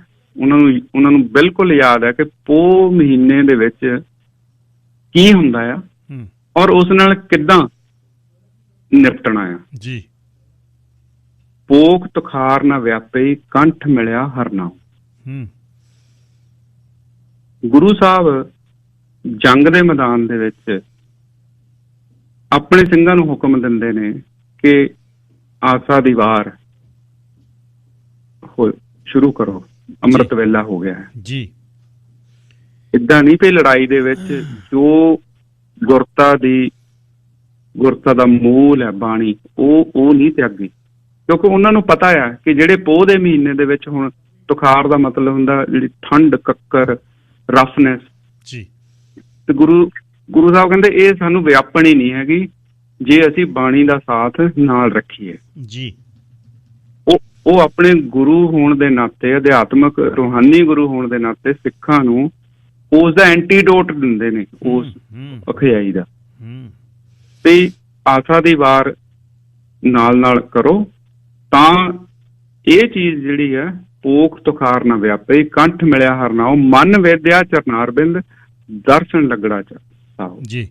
ਵੀ ਆਪਣੇ ਸਾਹ ਜਿਹੜੇ ਨੇ ਨਾ, ਉਹ ਦਰਸ਼ਨਾਂ ਵੱਲ ਨੂੰ ਕਰ ਲਓ, ਤੇ ਮਨ ਜਿਹੜਾ ਆ ਉਹ ਅਕਾਲ ਪੁਰਖ ਵੱਲ ਨੂੰ ਕਰ ਲਓ ਜੀ। ਓਟ ਗੋਬਿੰਦ ਗੋਪਾਲ ਰਾਏ, ਸੇਵਾ ਸੁਆਮੀ ਲਾਹੋ, ਵਿਖਿਆ ਪੋ ਨਾ ਸਕਈ, ਮਿਲ ਸਾਧੂ ਗੁਣ ਗਾਓ ਜੀ। ਸੋ ਉਹ ਐਸਪੈਕਟ ਜਿਹੜਾ, ਜੇ ਅਸੀਂ ਮੂਲ ਦੇ ਨਾਲ ਜੁੜੇ ਰਹੀਏ, ਚਿੱਤ ਆਵੇ ਉਸ ਪਾਰ ਬ੍ਰਹਮ, ਤਾਂ ਲੱਗੇ ਨਾ ਤੱਤੀ ਵਾਓ। ਸੋ ਪਾਰ ਬ੍ਰਹਮ ਨੂੰ ਆਪਣੇ ਮਨ 'ਚ ਵਸਾ ਕੇ ਆਪਾਂ ਜਿਹੜੀ ਹੈ ਜੰਗ ਦੇ ਮੈਦਾਨ ਦੇ ਵਿੱਚ ਡਟੇ ਰਹਿਣਾ ਹੈ ਜੀ, ਤੇ ਉਹੀ ਸਾਡੀ ਅੰਗ ਸੰਗ ਸਹਾਇਤਾ ਕਰੂਗਾ। ਔਰ ਉਹ ਹੋਈ ਵੀ ਹੈ ਜੀ। ਇਹ ਜਿਹੜੀ ਫਿਰ ਗਲੀ ਦੇ ਵਿੱਚ ਜਾਣਾ, ਉਹ ਆਪਣੇ ਆਪ ਦੇ ਵਿੱਚ ਇੱਕ ਵੱਖਰਾ ਹੋਰ ਅਧਿਆਏ ਬਣ ਜਾਂਦਾ ਆ ਜੀ। ਆਪਣੇ ਬੱਚਿਆਂ ਦੇ ਕਲਗੀਆਂ ਲਾ ਕੇ ਤੋਰਨਾ। ਲੋਕ, ਹੁਣ ਅਸੀਂ ਦੇਖਿਆ ਹੋਣਾ ਕਿ ਸਾਡੇ ਆਮ ਵਿਆਹ ਹੁੰਦੇ ਨੇ, ਆਮ ਲੋਕਾਂ ਦੇ ਜਦੋਂ ਵਿਆਹ ਹੁੰਦੇ ਨੇ ਤਾਂ ਕਲਗੀਆਂ ਲਾਉਂਦੇ ਨੇ, ਤਾਂ ਕਈ ਵਾਰੀ ਕਲਗੀਆਂ ਲਾਉਂਦੇ ਮਾਵਾਂ ਦੇ, ਬਾਪ ਦੇ ਮਨ ਭਰ ਆਉਂਦੇ ਨੇ ਕਿ ਉਹਨਾਂ ਨੂੰ ਏਦਾਂ ਲੱਗਦਾ ਕਿ ਸਾਡਾ ਅੱਜ ਪੀਕ ਦਿਨ ਹੈ, ਬੜੀ ਖੁਸ਼ੀ ਆਉਂਦੀ ਹੈ, ਉਹਨਾਂ ਦੇ ਅੱਖਾਂ 'ਚ ਹੰਝੂ ਵੀ ਮੈਂ ਕਈ ਵਾਰੀ ਦੇਖਿਆ, ਮਾਵਾਂ ਮਤਲਬ ਇਮੋਸ਼ਨਲ ਹੋ ਜਾਂਦੀਆਂ। ਹਾਲਾਂਕਿ ਵਿਆਹ ਕਰਨ ਜਾਣਾ ਹੁੰਦਾ, ਬਹੂ ਘਰ ਆਉਣੀ ਹੁੰਦੀ ਹੈ, ਖੁਸ਼ੀ ਦਾ ਹੀ ਮਾਹੌਲ ਹੁੰਦਾ ਹੈ। ਤੇ ਆਪਾਂ ਜੇ ਇਸ ਚੀਜ਼ ਦਾ ਆਪਣੇ ਮਨ ਦੇ ਵਿੱਚ ਚਿੱਤਰਨ ਕਰੀਏ ਕਿ ਉਹ ਪਿਤਾ ਜਿਹੜਾ, ਜਿਹਨੇ ਆਪਣੇ ਬੱਚੇ ਪਤਾ ਆ ਕਿ ਇਹ ਸੁਸਾਈਡ ਮਿਸ਼ਨ ਹੈ, ਇੱਥੇ ਜੋ ਹੋਣਾ ਜੰਗ ਦੇ ਮੈਦਾਨ 'ਚ, ਹਰ ਯੋਧੇ ਨੂੰ ਪਤਾ ਕਿ ਕੀ ਹੁੰਦਾ ਜੀ। ਤੇ ਉਹ ਤਾਂ ਬਹੁਤ ਵੱਡਾ ਉਸ ਵੇਲੇ ਜਰਨੈਲ ਸੀ ਗੁਰੂ ਸਾਹਿਬ, ਤਾਂ ਉਹਨੂੰ ਪਤਾ ਕਿ ਉਹਦੇ ਪੁੱਤਰ ਨੇ ਕੀ ਕਰਨਾ, ਬਾਹਰ ਜਾ ਕੇ ਕਿਹੜੀ ਬਰਾਤ ਚੜ੍ਹ ਰਿਹਾ ਉਹ ਜੀ, ਤੇ ਉਹ ਖੁਦ ਕਲਗੀ ਲਾ ਕੇ ਤੋਰਦਾ ਉਹਨੂੰ। ਤੇ ਇਹ ਆਪਣੇ ਆਪ ਦੇ ਵਿੱਚ ਇੱਕ ਬਹੁਤ ਵੱਡੀ ਮਤਲਬ ਇੱਕ ਸੇਧ ਹੈ ਸਾਨੂੰ ਜੀ, ਕਿ ਮੌਤ ਨਾਮ ਦੀ ਕੋਈ ਚੀਜ਼ ਨਹੀਂ ਹੈਗੀ ਲੋਹ ਪੁਰਖਾਂ ਵਾਸਤੇ, ਸਿੱਖਾਂ ਵਾਸਤੇ, ਸਿੰਘਾਂ ਵਾਸਤੇ, ਗੁਰੂ ਸਾਹਿਬ ਵਾਸਤੇ। ਉਹਦੇ ਵਿੱਚੋਂ ਵੀ ਸਾਨੂੰ ਲੈਸਨ ਹੈ ਕਿ ਜੋ ਭਾਣਾ ਵਰਤਣਾ ਆ ਉਹ ਵਰਤਣਾ ਆ। ਤੇ ਉਹਨਾਂ ਨੇ ਉਸ ਮੋਮੈਂਟ ਨੂੰ, ਗੁਰੂ ਸਾਹਿਬ ਨੇ ਜਦੋਂ ਉਹਨਾਂ ਨੇ ਕੌਮ ਦੇ ਲਈ ਆਪਣਾ ਪੁੱਤਰ ਸਮਰਪਿਤ ਕੀਤੇ, ਤਾਂ ਉਹਨੂੰ ਸੈਲੀਬ੍ਰੇਟ ਕੀਤਾ। ਹੰਝੂ ਨਹੀਂ ਬਹਾਏ, ਅਸੀਂ ਹੰਝੂ ਖੁਸ਼ੀ 'ਚ ਵੀ ਬਹਾ ਦਿੰਦੇ ਹਾਂ ਖੁਸ਼ੀ ਦੇ ਮੌਕੇ ਤੇ, ਉਹਨਾਂ ਨੇ ਹੰਝੂ ਨਹੀਂ ਬਹਾਏ, ਸਮਾਂ ਕਿ ਉਹਨਾਂ ਨੇ ਸੈਲੀਬ੍ਰੇਟ ਕੀਤਾ ਆ, ਕਲਗੀ ਲਾ ਕੇ, ਥਾਪੀ ਦੇ ਕੇ, ਆਪ ਤਿਆਰ ਕਰਕੇ। ਸੋ ਇਹ ਇੱਕ ਬਹੁਤ ਵੱਡਾ ਲੈਸਨ ਹੈ ਸਾਡੇ ਲਈ ਕਿ ਕੋਈ ਵੀ ਸਿਚੁਏਸ਼ਨ ਆ ਜਾਵੇ ਜੀ, ਭਾਣਾ ਮੰਨ ਕੇ, ਖਾਸ ਕਰਕੇ ਯੋਧਿਆਂ ਹੁਣ ਤੱਕ ਉਸ ਤੋਂ ਬਾਅਦ ਕਿੰਨੀਆਂ ਜੰਗਾਂ ਲੜੀਆਂ ਨੇ, ਹਜੇ ਵੀ ਪਤਾ ਨਹੀਂ ਕਿੰਨੀਆਂ ਲੜ ਹੋਣੀਆਂ ਗਾਂ ਵਾਸਤੇ ਜੀ। ਸੋ ਸਾਡੀਆਂ ਮਾਵਾਂ ਨੂੰ, ਸਾਨੂੰ ਸਾਰਿਆਂ ਨੂੰ, ਜਿਨ੍ਹਾਂ ਨੇ ਆਪਣੇ ਪੁੱਤਰ ਪੰਥ ਤੋਂ ਵਾਰਨੇ ਨੇ, ਕੌਮ ਤੋਂ ਵਾਰਨੇ ਨੇ, ਮਨੁੱਖਤਾ ਤੋਂ ਵਾਰਨੇ ਨੇ, ਤਾਂ ਉਹਨਾਂ ਲਈ ਇੱਕ ਚਾਨਣ ਮਨਾਰਾ ਹੈ ਕਿ ਅਸੀਂ ਉਹਨਾਂ ਨੂੰ ਜਦ ਭੇਜਣਾ ਆ ਤਾਂ ਪੂਰੇ ਮਨੋਬਲ ਦੇ ਨਾਲ ਭੇਜਣਾ ਆ, ਓਟ ਦੇ ਨਾਲ ਭੇਜਣਾ ਗੁਰੂ ਸਾਹਿਬ ਦੀ, ਉਹ ਤੋਂ ਐਗਜ਼ਾਮਪਲ ਲੈਣੀ ਹੈ। ਅੱਛਾ ਭਾਈ ਸਾਹਿਬ, ਇੱਕ ਸੌਰੀ ਮੈਂ ਤੁਹਾਨੂੰ ਇੰਟਰਪਟ ਕੀਤਾ। ਮੈਂ ਅਕਸਰ ਇਹ ਗੱਲ ਇਹਨਾਂ ਦਿਨਾਂ 'ਚ ਕਰਦਾ ਕਿਉਂਕਿ ਕ੍ਰਿਸਮਸ ਦੇ ਦਿਨ, ਹੌਲੀਡੇ ਦੇ ਸੀਜ਼ਨ, ਵੈਸਟਰਨ ਵਰਲਡ ਦੇ ਵਿੱਚ ਪਾਰਟੀਆਂ ਚੱਲ ਰਹੀਆਂ ਨੇ, ਅਤੇ ਤੋਹਫੇ ਜਿਹੜੇ ਨੇ ਉਹ ਦਿੱਤੇ ਜਾ ਰਹੇ ਨੇ, ਲਏ ਜਾ ਰਹੇ ਨੇ। ਮੇਰੇ ਮਨ ਇਹ ਮੁੜ ਕੇ ਇਸ ਗੱਲ 'ਤੇ ਆਉਂਦਾ ਹੈ ਕਿ ਫਿਰ ਸਾਨੂੰ ਸਿੱਖਾਂ ਨੂੰ ਇਹਨਾਂ ਦਿਨਾਂ 'ਚ ਕੀ ਕਰਨਾ ਚਾਹੀਦਾ। ਜਿਹੜੇ ਦੁਨੀਆ 'ਚ ਅਸੀਂ ਵਸ ਰਹੇ ਹਾਂ, ਉਹ ਦੁਨੀਆ ਕਹਿੰਦੀ ਆ ਲਾਟੂ ਲਾਓ ਬਾਹਰ, ਮੋਮਬੱਤੀਆਂ ਜਗਾਓ ਅਤੇ ਉਸ ਤੋਂ ਬਾਅਦ ਪਾਰਟੀਆਂ ਕਰੋ, ਭੰਗੜੇ ਪਾਓ, ਅਤੇ ਉੱਧਰੋਂ ਸਾਡੇ 'ਤੇ ਇਹ ਦਿਨ ਨੇ। ਸੋ ਅਸੀਂ ਇਹਨੂੰ ਸਮਤਲ ਕਿਵੇਂ ਕਰੀਏ ਇਹਨਾਂ ਦਿਨਾਂ ਦੇ ਵਿੱਚ, ਅਤੇ ਅਸੀਂ ਉਹ ਯਾਦ ਸਾਹਿਬ ਦੀ, ਉਸ ਮਹਾਂਪੁਰਖ ਦੀ, ਉਹ ਪਰਮ ਪੁਰਖ ਦੇ ਦਾਸ ਦੀ ਇਹ ਯਾਦ ਭਾਈ ਸਾਹਿਬ ਕਿਵੇਂ ਅਸੀਂ ਮਨਾਈਏ, ਇਹ ਜ਼ਰੂਰ ਅਖੀਰ 'ਚ ਦੱਸਿਓ ਜੀ। ਮੈਨੂੰ ਵੀ ਜੀ ਹਰਜੀਤ ਜੀ ਬਹੁਤ ਟਾਈਮ ਲੱਗ ਗਿਆ ਇਸ ਗੱਲ ਨੂੰ ਸਮਝਣ ਦੇ ਲਈ। ਮੇਰੇ ਵੀ ਮਨ 'ਚ ਆਉਂਦੀ ਸੀ ਜੀ, ਕਿਉਂਕਿ ਮੈਂ ਵੀ 21 ਸਾਲਾਂ ਦੀ ਜਦੋਂ ਇੱਥੇ ਆ ਗਏ ਹਾਂ, ਤੇ ਪੰਜਾਬ ਦੇ ਵਿੱਚ ਕ੍ਰਿਸਮਸ ਦਾ ਜਿਹੜੀ ਸੈਲੀਬ੍ਰੇਸ਼ਨ ਬਹੁਤ ਲਿਮਿਟਡ ਔਨ ਦਾ ਡੇ ਹੀ ਹੁੰਦੀ ਸੀ। ਤੇ ਇੱਥੇ ਹੁਣ ਸੈਲੀਬ੍ਰੇਸ਼ਨ ਤੁਹਾਨੂੰ ਪਤਾ ਹੁਣ ਤਾਂ ਨਵੰਬਰ ਅਕਤੂਬਰ 'ਚ ਸ਼ੁਰੂ ਹੋ ਜਾਂਦੀਆਂ ਹਨਾ, ਤੇ ਲੱਗਣੀਆਂ ਐਂਡ ਆਲ ਦੈਟ, ਤੇ ਲਾਈਟਾਂ ਵੀ, ਕਿਉਂਕਿ ਇਹਨਾਂ ਦਾ ਤਿਉਹਾਰ ਹੈ। ਸੋ ਬਿਲਕੁਲ ਗੱਲ ਸਹੀ ਹੈ ਕਿ ਆਪਾਂ ਇਹਨੂੰ ਬੈਲੈਂਸ ਕਿੱਦਾਂ ਕਰ ਸਕਦੇ ਹਾਂ। ਇਹ ਨਹੀਂ ਕਿ ਆਪਾਂ ਮਨਾਉਣਾ ਨਹੀਂ ਹੈਗਾ, ਇਹ ਵੀ ਫਿਰ ਚੰਗਾ ਨਹੀਂ ਲੱਗੇਗਾ ਜਿਸ ਦੇਸ਼ ਦੇ ਵਿੱਚ ਅਸੀਂ ਰਹਿੰਦੇ ਹਾਂ। ਤੇ ਦੇਖੋ ਜੇ ਆਪਾਂ ਦੇਖੀਏ ਤਾਂ ਜੀਸਸ ਕ੍ਰਾਈਸਟ ਉਹ ਵੀ ਪੈਗੰਬਰ ਸਨ, ਉਹ ਵੀ ਇੱਕ ਬਹੁਤ ਅਧਿਆਤਮਕ ਇਹ ਪਵਿੱਤਰ ਦਿਹਾੜਾ ਹੈ ਕ੍ਰਿਸਮਸ ਦਾ, ਤੇ ਉਹਨੂੰ ਵੀ ਆਪਾਂ ਯਾਦ ਕਰਨਾ ਆ। ਮੈਂ ਤਾਂ ਤਕਰੀਬਨ ਇਸ ਫਾਰਮੂਲੇ ਤੇ ਪਹੁੰਚਿਆ ਆਪਣੇ ਵਾਸਤੇ, ਹੋ ਸਕਦਾ ਸਾਰਿਆਂ ਦੇ ਲਈ ਇਹ ਢੁਕਵਾਂ ਨਾ ਵੀ ਹੋਵੇ, ਕਿ ਅਸੀਂ ਪਰਿਵਾਰ ਦੇ ਵਿੱਚ ਨਾ ਡੇਲੀ, ਜਿਸ ਤਰ੍ਹਾਂ ਹੁਣ ਪੋਸਟਰ ਵੀ ਕਈ ਮਿਲ ਜਾਂਦੇ ਨੇ ਕਿ ਇਸ ਤਰੀਕ ਨੂੰ ਜੀ ਗੁਰੂ ਸਾਹਿਬ ਨੇ ਅਨੰਦਪੁਰ ਸਾਹਿਬ ਛੱਡਿਆ, 20 ਦਸੰਬਰ ਨੂੰ 21 ਨੂੰ ਵਿਛੋੜਾ ਪੈ ਗਿਆ ਸਿਰਸੇ ਤੇ, 22 ਨੂੰ ਚਮਕੌਰ ਪਹੁੰਚ ਗਏ ਹਨਾ। ਸੋ ਅਸੀਂ ਉਹ ਯਾਦ ਕਰੀਏ, ਪਰਿਵਾਰ ਦੇ ਵਿੱਚ ਯਾਦ ਕਰੀਏ, ਅੱਧਾ ਘੰਟਾ ਟੇਬਲ ਤੇ ਬੈਠ ਕੇ ਜਾਂ ਵੈਸੇ ਹੀ ਬੈਠ ਕੇ ਇੱਕ ਦੂਜੇ ਨੂੰ ਯਾਦ ਕਰੀਏ। ਹਾਂ, ਹੁਣ ਬੱਚੇ ਘਰ ਦੇ ਵਿੱਚ ਹੁੰਦੇ ਨੇ, ਉਹ ਕ੍ਰਿਸਮਸ ਟਰੀ ਵੀ ਲਾਉਂਦੇ ਨੇ, ਲਾਈਟਾਂ ਵੀ ਲਾਉਂਦੇ ਨੇ। ਇਹ ਸਿੰਘ ਸਾਹਿਬ ਆਪਾਂ ਜਿਹੜੀਆਂ ਆਪਾਂ ਸੈਲੀਬ੍ਰੇਸ਼ਨ ਦੀ ਗੱਲ ਕੀਤੀ ਹੈ ਕਿ ਮਹਾਰਾਜ ਸੈਲੀਬ੍ਰੇਟ ਜਿੱਦਾਂ ਹੀ ਉਹ ਜੰਗ ਲੜ ਰਹੇ ਸੀ, ਤੇ ਉਹ ਨਾਲ ਦੀ ਨਾਲ ਸ਼ੁਕਰਾਨਾ ਕਰ ਰਹੇ ਸੀ ਮਹਾਰਾਜ ਦਾ। ਮਹਾਰਾਜ ਨੇ ਵੀ ਕੋਈ ਕਿਤੇ ਵੀ ਇੱਦਾਂ ਨਹੀਂ ਹੋਈ ਕਿ ਉਹ ਡੋਲੇ ਆ, ਉਹਨਾਂ ਨੇ ਇਸ ਚੀਜ਼ ਨੂੰ ਭਾਣਾ ਮੰਨ ਕੇ ਐਕਸੈਪਟ ਕੀਤਾ ਆ। ਤੇ ਅਸੀਂ ਵੀ ਜੇ ਇਸ ਚੀਜ਼ ਨੂੰ ਐਕਸੈਪਟ ਕਰਨਾ ਆ, ਕਰਾਂਗੇ, ਤਾਂ ਕ੍ਰਿਸਮਸ ਦੇ ਨਾਲ ਜੇ ਅਸੀਂ ਬੱਚਿਆਂ ਨੂੰ ਇਹ ਕਰੀਏ ਕਿ ਇਹ ਜਿਹੜੀ ਸੈਲੀਬ੍ਰੇਸ਼ਨ ਅਸੀਂ ਕਰ ਰਹੇ ਹਾਂ, ਲਾਈਟਾਂ ਕਰ ਰਹੇ ਹਾਂ, ਇਹ ਆਪਾਂ ਯੀਸ਼ੂ ਮਸੀਹ ਲਈ ਕਰ ਰਹੇ ਹਾਂ, ਇਹ ਆਪਾਂ ਕ੍ਰਿਸਚਨ ਵਾਸਤੇ ਕਰ ਰਹੇ ਹਾਂ, ਜਾਂ ਜੀਸਸ ਕ੍ਰਾਈਸਟ ਦੇ ਜਨਮ ਪੁਰਬ ਦੀ ਖੁਸ਼ੀ ਮਨਾ ਰਹੇ ਹਾਂ, ਤੇ ਨਾਲ ਦੀ ਨਾਲ ਇਹ ਸਾਡੇ ਉਹਨਾਂ ਸ਼ਹੀਦਾਂ ਨੂੰ ਵੀ ਸਮਰਪਿਤ ਹੈ ਜਿਨ੍ਹਾਂ ਨੇ ਆਪਣੀਆਂ ਜਾਨਾਂ ਦਿੱਤੀਆਂ ਸਾਨੂੰ ਖੁਸ਼ ਰੱਖਣ ਵਾਸਤੇ, ਆਪਣਾ ਬਾਪ ਬਾਰਿਆ। ਤੇ ਜੇ ਅਸੀਂ ਇਸ ਫੀਲਿੰਗ ਦੇ ਨਾਲ ਉਹਨਾਂ ਲਾਈਟਾਂ ਨੂੰ ਦੇਖਦੇ ਹਾਂ ਤੇ ਗੁਰੇਜ਼ ਕਰਦੇ ਹਾਂ ਅਸੀਂ ਕਲੱਬਾਂ ਪੱਬਾਂ ਤੇ ਹੋਰ, ਇੱਥੋਂ ਤਾਂ ਦੇਖੋ ਇਹ ਤਾਂ ਵੈਸੇ ਵੀ ਜੇ ਆਪਾਂ ਜੀਸਸ ਕ੍ਰਾਈਸਟ ਦੀ ਕ੍ਰਿਸਮਸ ਅਧਿਆਤਮਕ ਤੌਰ ਤੇ ਮਨਾਈਏ ਤਾਂ ਇਹ ਸ਼ਰਾਬਾਂ, ਇਹ ਗਿਫਟਾਂ, ਇਹ ਮਹਿੰਗੇ ਪੈਸੇ ਖਰਚਣੇ, ਇਹ ਵੈਸੇ ਵੀ ਸ਼ੋਭਾ ਨਹੀਂ ਦਿੰਦਾ ਕ੍ਰਿਸਮਸ ਦੇ ਉੱਤੇ। ਤੇ ਵੈਸੇ ਵੀ ਇੱਕ ਮੰਡੀਕਰਨ ਕੀਤਾ ਗਿਆ ਹੈ ਇਸ ਦਿਹਾੜੇ ਨੂੰ।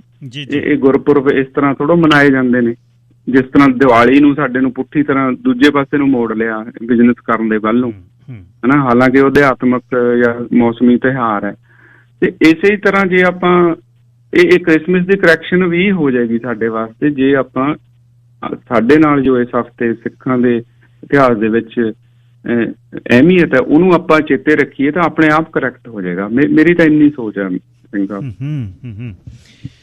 ਧੰਨਵਾਦ ਬਹੁਤ ਬਹੁਤ ਜੀ। ਤੇ ਅਗਲੇ ਹਫ਼ਤੇ ਫਿਰ ਆਪਾਂ ਮੰਦਾਵਣੀ ਜਿਹੜੀ ਤੀਸਰੀ ਉਸ ਦੀ ਕੜੀ, ਇਹ ਵੀ ਮੰਦਾਵਣੀ ਹੈ ਜਿਹੜੀ ਅੱਜ, ਇਹ ਵੀ ਗ੍ਰੇਟ ਰਿਡਲ ਹੈ ਜਿਹਦੇ ਤੋਂ ਸਾਨੂੰ ਸੇਧ ਦੇਣੀ ਜਿਹੜੀ ਜ਼ਰੂਰੀ ਆ। ਮੈਂ ਤਾਂ ਇਸ ਗੱਲ ਦੇ ਵਿੱਚ ਹੀ ਵੱਡੇ ਭਾਗ ਇੱਕ ਸਮਝ ਰਿਹਾ ਇਸ ਪਦਾਰਥਵਾਦੀ ਦੁਨੀਆ 'ਚ ਵਿਚਰਦੇ ਹਾਂ, ਜਿੱਥੇ ਸਵੇਰ ਤੋਂ ਲੈ ਕੇ ਆਥਣ ਤੱਕ ਭੱਜ ਲਾ, ਡਾਲੇ ਕਰਦਾ ਬੰਦਾ, ਡਾਲਰ ਕਰਦਾ, ਤੜਫਦਾ ਹੀ ਤੁਰ ਜਾਂਦਾ ਹੈ। ਤੇ ਇਹਨਾਂ ਦਿਨਾਂ ਦੇ ਵਿੱਚ ਉਸ ਸਾਹਿਬ ਦੀ ਕਿਰਪਾ ਦੇ ਨਾਲ ਤੁਹਾਨੂੰ ਵਿਰਾਗ ਦੇ ਵਿੱਚ ਜੇ ਤੁਸੀਂ ਆ ਜਾਓ, ਉਦਾਸੀ ਹੋਈ ਆ ਜਾਵੇ ਤੁਹਾਡੇ 'ਚ, ਤੇ ਤੁਸੀਂ ਯਾਦ ਇਹ ਕਰ ਲਵੋ ਠੱਕੇ ਦੇ ਵਿੱਚ ਬਈ ਇਸ ਤਰ੍ਹਾਂ ਕੱਚੀ ਗੜੀ ਦੇ ਵਿੱਚ ਮਮਟੀ 'ਤੇ ਬੈਠੇ ਨੇ ਅਟਾਰੀ ਦੇ ਵਿੱਚ, ਤੇ ਇਸ ਤਰ੍ਹਾਂ ਨਿਕਲ ਰਹੇ ਨੇ ਤੇ ਉਸ ਜਦ ਵੀ ਪੰਜਾਬ ਜਾਓ ਉਸ ਧਰਤ ਨੂੰ ਨਤਮਸਤਕ ਹੋਈਏ।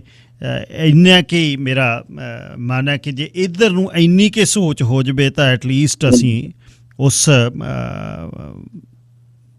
ਜਿਹੜਾ ਮਾਰਗ ਗੋਬਿੰਦ ਹੈ ਤਾਂ ਉਸ ਦੇ ਪੰਧ ਹੀ ਬਣਨਾ ਜਿਹੜਾ ਉਹ ਸ਼ੁਰੂ ਕਰ ਸਕਦੇ ਹਾਂ ਮੇਰੇ ਖਿਆਲ। ਧੰਨਵਾਦ ਸਾਹਿਬ ਭਾਈ ਸਾਹਿਬ, ਬਹੁਤ ਬਹੁਤ ਥੈਂਕ ਯੂ ਜੀ, ਬਹੁਤ ਬਹੁਤ ਸਾਰੇ ਸਰੋਤਿਆਂ ਨੂੰ ਵੀ, ਤੁਹਾਨੂੰ ਵੀ। ਤੇ ਕ੍ਰਿਸਮਸ ਜੀਸਸ ਕ੍ਰਾਈਸਟ ਦਾ ਜਨਮ ਪੁਰਬ ਆ ਰਿਹਾ ਜੀ, ਆਪਾਂ ਉਹਨੂੰ ਵੀ ਰੂਹਾਨੀ ਤੌਰ ਤੇ ਮਨਾਈਏ ਤਾਂ ਜ਼ਿਆਦਾ ਬਿਹਤਰ ਹੈ ਜੀ। ਤੇ ਇੰਨਾ ਕੁਛ ਕਹਿੰਦੇ ਆ। ਬਹੁਤ ਪਿਆਰ ਭਾਈ, ਸਤਿ ਸ਼੍ਰੀ ਅਕਾਲ। ਸਤਿ ਸ਼੍ਰੀ ਅਕਾਲ ਬਾਈ ਜੀ, ਧੰਨਵਾਦ ਬਹੁਤ ਬਹੁਤ। ਸਰ ਅਮਨਦੀਪ ਸਿੰਘ ਜੀ ਕੌਪਸ ਹਾਰਬਰ ਤੋਂ ਆਸਟ੍ਰੇਲੀਆ ਤੋਂ ਗੱਲਬਾਤ ਕਰ ਰਹੇ ਸੀ। ਅੱਜ ਜਿਹੜੀ ਦੂਸਰੇ ਬੰਨੇ ਆਪਣੀ ਗੱਲ ਚੱਲ ਰਹੀ ਸੀ ਉਸ ਨੂੰ ਆਪਾਂ ਅੱਗੇ ਅਗਲੇ ਬੁੱਧਵਾਰ ਤੋਰਾਂਗੇ, ਜਿਹੜਾ ਮੰਦਾਵਣੀ ਹੈ। ਸ਼ਾਹ ਗੁਰਮੁਖ ਸਿੰਘ ਦਿਓਲ ਜੀ, ਲਾਈਨ ਨੰਬਰ 1। ਸਤਿ ਸ਼੍ਰੀ ਅਕਾਲ ਗਿੱਲ ਸਾਹਿਬ। ਸਤਿ ਸ਼੍ਰੀ ਅਕਾਲ ਵੀਰ ਜੀ। ਗਿੱਲ ਸਾਹਿਬ ਦੇਖੋ, ਬਿਲਕੁਲ ਜਿੱਦਾਂ ਤੁਸੀਂ ਇਤਿਹਾਸ ਹਰ ਸਾਲ ਹੀ ਸੁਣਾਉਂਦੇ ਆ ਤੇ ਇਸ ਹਿਸਾਬ ਵੀ ਸੁਣਾਇਆ ਤੇ ਬਿਲਕੁਲ ਵਧੀਆ ਚੇਤਿਆਂ ਦੇ ਵਿੱਚ ਆ ਜਾਂਦਾ। ਉੱਦਾਂ ਤਾਂ ਚਲੋ ਸਾਰਾ ਸਾਲ ਹੀ ਜਿਹੜੇ ਬੰਦੇ ਨੇ ਅਨੁਭਵ ਕਰਦੇ ਉਹਨਾਂ ਲਈ ਸਾਰਾ ਸਾਲ ਇਤਿਹਾਸ ਚੱਲਦਾ ਰਹਿੰਦਾ ਆਪਣੇ ਚੇਤਿਆਂ ਦੇ ਵਿੱਚ ਜੀ। ਪਰ ਇੱਕ ਸਾਨੂੰ ਜਿਹੜੀ ਤੁਸੀਂ ਕਾਫੀ ਹੱਦ ਤੱਕ ਉਹ ਗੱਲ ਸ਼ੁਰੂ ਵੀ ਦਿੰਦੇ ਆ ਵੀ ਇੱਕ ਸਾਡੇ ਕੋਲ ਇਤਿਹਾਸ ਦੀ ਵਿਆਖਿਆ ਕਰਨ ਦਾ ਆਪਣਾ ਨਜ਼ਰੀਆ, ਜਿਹਨੂੰ ਗੁਰਮਤ ਕਹਿ ਸਕਦੇ ਹਾਂ, ਸਿੱਖ ਨਜ਼ਰੀਆ ਕਹਿ ਸਕਦੇ ਹਾਂ। ਪਰ ਜੇ ਇਸੇ ਇਤਿਹਾਸ ਨੂੰ ਮੰਨ ਲਓ ਜਿਹੜਾ ਸਾਡੇ ਕੋਲ ਵੈਸਟ ਦਾ ਨਜ਼ਰੀਆ, ਜਿਹਨੂੰ ਸੈਕੂਲਰ ਨਜ਼ਰੀਆ, ਮਟੀਰੀਅਲਿਸਟ, ਜਿਹਨੂੰ ਕੇਵਲ ਆਰਥਿਕ ਪੱਖ ਤੋਂ ਕਰਦੇ ਹਾਂ, ਜੇ ਮੈਂ ਉਹ ਤਾਂ ਦੱਸਣਾ ਜ਼ਰੂਰੀ ਵੀ ਕਿਉਂਕਿ ਅਸੀਂ ਇਤਿਹਾਸ ਨੂੰ ਉਹ ਮਿਥਿਹਾਸ ਹੁੰਦਾ ਆ ਜਿਹਨੂੰ ਤੁਸੀਂ ਵਰਤਮਾਨ 'ਚ ਪ੍ਰਗਟ ਨਾ ਕਰ ਸਕੋ। ਹੁਣ ਗੁਰੂ ਪਾਤਸ਼ਾਹ ਨੇ ਜਿੰਨੀ ਵੀ ਉਹ ਸਨਾਤਨ ਮਿਥੋਲੋਜੀ ਨੂੰ ਕੀਤਾ ਹੈਗਾ, ਉਹਦੇ ਵਿੱਚੋਂ ਉਹਨਾਂ ਨੂੰ ਉਸੇ ਤਰੀਕੇ ਨਾਲ ਵੀ ਇਹ ਆਹ ਕਰੈਕਟਰ ਇੱਦਾਂ ਦੇ ਇੱਦਾਂ ਇਹ ਪ੍ਰਗਟ ਹੋਣੇ ਚਾਹੀਦੇ ਤੇ ਉਹਨਾਂ ਗੁਰੂ ਪਾਤਸ਼ਾਹ ਨੇ ਸਾਨੂੰ ਪ੍ਰਗਟ ਕੀਤੇ। ਹੁਣ ਜੇ ਇਸ ਇਤਿਹਾਸ ਨੂੰ ਜਿਹੜਾ ਤੁਸੀਂ ਸੁਣਾਉਂਦੇ ਆ, ਇਹ ਅਨੰਦਪੁਰ ਸਾਹਿਬ ਦੇ ਜਿੱਥੇ ਇੱਕ ਸਟੇਟ ਹੀ ਹੈਗੀ ਉਹ ਸਿੱਖਾਂ ਦੀ, ਅਨੰਦਪੁਰ ਸਾਹਿਬ ਉਸ ਵੇਲੇ ਖਾਲਸੇ ਦਾ ਘਰ, ਤੇ ਇੱਕ ਆਪਣੇ ਉਹ ਸਵੈਮਾਨ ਜਿਹੜਾ ਸਿੱਖਾਂ ਨੂੰ ਦਿੱਤਾ ਗੁਰੂ ਪਾਤਸ਼ਾਹ ਨੇ, ਉੱਥੇ ਖਾਲਸਾ ਪੰਥ ਪ੍ਰਗਟ ਕੀਤਾ, ਉਹਨੂੰ ਬਰਕਰਾਰ ਰੱਖਣ ਦੇ ਲਈ ਉਹ ਸਾਰਾ ਕੁਝ ਛੱਡ ਕੇ ਇੱਕ ਮਾਛੀਵਾੜ ਦੇ ਜੰਗਲਾਂ ਤੱਕ ਪਹੁੰਚਣ ਦੇ ਵਿੱਚ ਜੇ ਇਹਨੂੰ ਤਾਂ ਕਹਿੰਦੇ ਆਰਥਿਕ ਪੱਖ ਤੋਂ ਦੇਖਿਆ ਜਾਵੇ ਤਾਂ ਕੋਈ ਪ੍ਰਾਪਤੀ ਨਹੀਂ ਨਿਕਲਣੀ ਇਹਦੇ ਵਿੱਚੋਂ। ਜੇ ਜਿਹੜੇ ਆਪਾਂ ਅੱਜ ਕੱਲ੍ਹ ਦੁਨਿਆਵੀ ਘਾਟੇ ਵਾਧਿਆਂ ਤੋਂ ਹਰੇਕ ਚੀਜ਼ ਨੂੰ ਦੇਖਦੇ ਹੁੰਦੇ ਆ, ਉਸ ਪੱਖ ਦੀ ਮੈਂ ਗੱਲ ਕਰਦਾ ਵੀ ਉਹਨਾਂ ਲੋਕਾਂ ਤੋਂ ਕਿਸੇ ਨੂੰ ਵੀ ਉਹਨਾਂ ਨੂੰ ਦੱਸੋ ਉਹਨੇ ਵੀ ਆਹ ਬੰਦੇ ਏਦਾਂ ਕੀਤੀ ਵੀ ਸਾਰਾ ਉਹਦੇ ਵਿੱਚ ਗੁਰੂ ਪੰਥ ਜਾਂ ਗੁਰੂ ਪਰਿਵਾਰ 'ਚ ਕੋਈ ਫਰਕ ਨਹੀਂ ਸਮਝਿਆ, ਉਹਨਾਂ ਦੇ ਅਕੋਰਡਿੰਗ ਇਹ ਬਹੁਤ ਘਾਟੇ ਦਾ ਸੌਦਾ ਹੋਣਾ ਮੇਰੇ ਖਿਆਲ ਨਾਲ, ਪੱਕਾ ਹੀ ਆਪਾਂ ਨੂੰ ਪਤਾ। ਪਰ ਜਦੋਂ ਆਪਾਂ ਗੁਰਮਤ ਪੱਖ ਤੋਂ ਦੇਖਦੇ ਹਾਂ ਤੇ ਇਹੀ ਸਾਡਾ ਸਵੈਮਾਨ, ਇਹੀ ਸਤਿਕਾਰ ਆ, ਇਹੀ ਮੰਨ ਲਓ ਸਾਰਾ ਕੁਛ ਆ। ਉੱਥੇ ਉਹ ਬੰਦੇ ਜਿਹੜੇ ਜੇਤੂ ਉਸ ਸਮੇਂ ਦੇ ਹੋਏ ਸੀਗੇ, ਔਰੰਗਜ਼ੇਬ ਜਾਂ ਪਹਾੜੀ ਰਾਜੇ, ਬਾਕੀ ਤੌਰ ਤੇ ਆਪਾਂ ਉਹਨਾਂ ਨੂੰ ਕਹਾਂਗੇ ਵੀ ਉਹ ਤਾਂ ਜਿੱਤ ਗਏ ਸੀਗੇ, ਉਹਨਾਂ ਨੇ ਤਾਂ 40 ਸਿੰਘਾਂ, ਕਿਉਂਕਿ ਅਸੀਂ ਆਪਣਾ ਪੱਖ ਸੁਣਾਉਂਦੇ ਉਹ ਆਪਣਾ। ਪਰ ਉਹਨਾਂ ਦਾ ਬਾਅਦ ਵਿੱਚ ਕੀ ਮੰਨ ਲਓ ਹੋਇਆ, ਉਹ ਜਿੱਤ ਕੇ ਵੀ ਕਿੱਦਾਂ ਹਾਰੇ ਜਾਂ ਕਿੱਦਾਂ, ਉਹ ਮੈਂ ਤਾਂ ਕਹਿੰਦਾ ਵੀ ਅੱਜ ਵੀ ਜਦੋਂ ਅਸੀਂ ਗੁਰੂ ਦੀ ਗੱਲ ਤਾਂ ਸਾਰੇ ਕਰਦੇ ਪਰ ਜਦੋਂ ਗੁਰੂ ਦੇ ਨਿਸ਼ਾਨਾਂ ਦੀ, ਗੁਰੂ ਦੇ ਸਤਿਕਾਰ ਦੀ ਗੱਲ ਆਉਂਦੀ ਹੈ, ਬੇਸ਼ੱਕ ਉਹ ਦਰਬਾਰ ਸਾਹਿਬ ਦੀ ਘਟਨਾ ਹੋਵੇ, ਬੇਸ਼ੱਕ ਉਹ ਕਿਸਾਨ ਸੰਘਰਸ਼ ਦੀ ਗੱਲ ਵਿੱਚ ਖਾਲਸੇ ਦੇ ਨਿਸ਼ਾਨ ਸਾਹਿਬ ਹੋਣ ਜਾਂ ਉਹ ਜਕਾਰੇ ਹੋਣ, ਫਿਰ ਉੱਥੇ ਮੈਨੂੰ ਉਹ ਲੱਗਦਾ ਵੀ ਉਹ ਜਿਹੜੇ ਬੰਦੇ ਇੱਕ ਢੋਂਗੀ ਬੰਦੇ ਆ, ਉਹ ਮੰਨ ਲਓ ਪਹਾੜੀ ਰਾਜੇ ਬਣੇ ਦਿਸਦੇ ਸਾਨੂੰ, ਉਹੀ ਔਰੰਗਜ਼ੇਬ ਵਾਲੀ ਸਾਈਡ ਤੇ ਖੜੇ, ਉਹੀ ਜਿਹੜੀ 10 ਲੱਖ ਦੀ ਫੌਜ ਘੇਰਾ ਪਾ ਕੇ ਖੜੀ ਗੁਰੂ ਪੰਥ ਦੇ ਨਿਸ਼ਾਨਾਂ ਨੂੰ, ਜਕਾਰਿਆਂ ਨੂੰ, ਜਦੋਂ ਤੋਂ ਭਗੌੜੇ ਵੀ ਹੁੰਦੇ ਆ, ਉਹ ਮੰਨ ਲਓ ਉਹਨਾਂ ਦੇ ਨਹੀਂ ਸਿਰਫ ਉਹ ਆਰਥਿਕ ਪੱਖ ਜਿਹੜਾ ਉਹ ਵੀ ਉਹਦੇ ਵਿੱਚ ਉਹ ਝੂਠੇ ਆ। ਉਹ ਮੈਂ ਤਾਂ ਗੱਲ ਕਰਦਾ ਵੀ ਇਹ ਜਿਹੜੀ ਵਿਆਖਿਆ ਹੈ ਨਾ ਗੁਰਮਤ ਵਾਲੀ ਵਿਆਖਿਆ, ਇਹ ਸਿਰਫ ਗੁਰੂ ਵਾਲੇ ਨਜ਼ਰੀਏ ਤੋਂ ਹੀ ਸਮਝ ਆ ਸਕਦੀ, ਇਹਨੂੰ ਸਿੱਖ ਨਜ਼ਰੀਆ ਵੀ ਕਹਿ ਸਕਦੇ ਹਾਂ, ਅਦਰਵਾਈਜ਼ ਇਹ ਹੈ ਨਹੀਂ।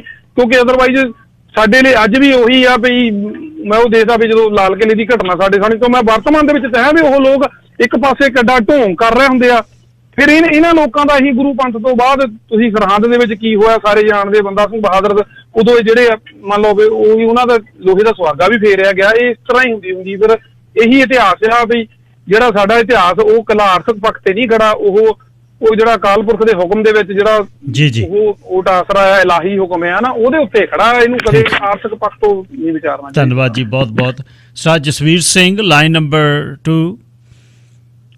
ਆਪਾਂ ਜੀ ਇਸੇ ਗੱਲ ਤੇ ਟੋਪ ਕਰ ਸਕਦੇ ਹਾਂ, ਕੋਈ ਡਾਕਟਰ ਬੋਨੀ ਹੈਨਰੀ ਬਾਰੇ ਗੱਲ ਕਰ ਸਕਦੇ ਹਾਂ। Star Jasvir Singh Grewal, line number 3।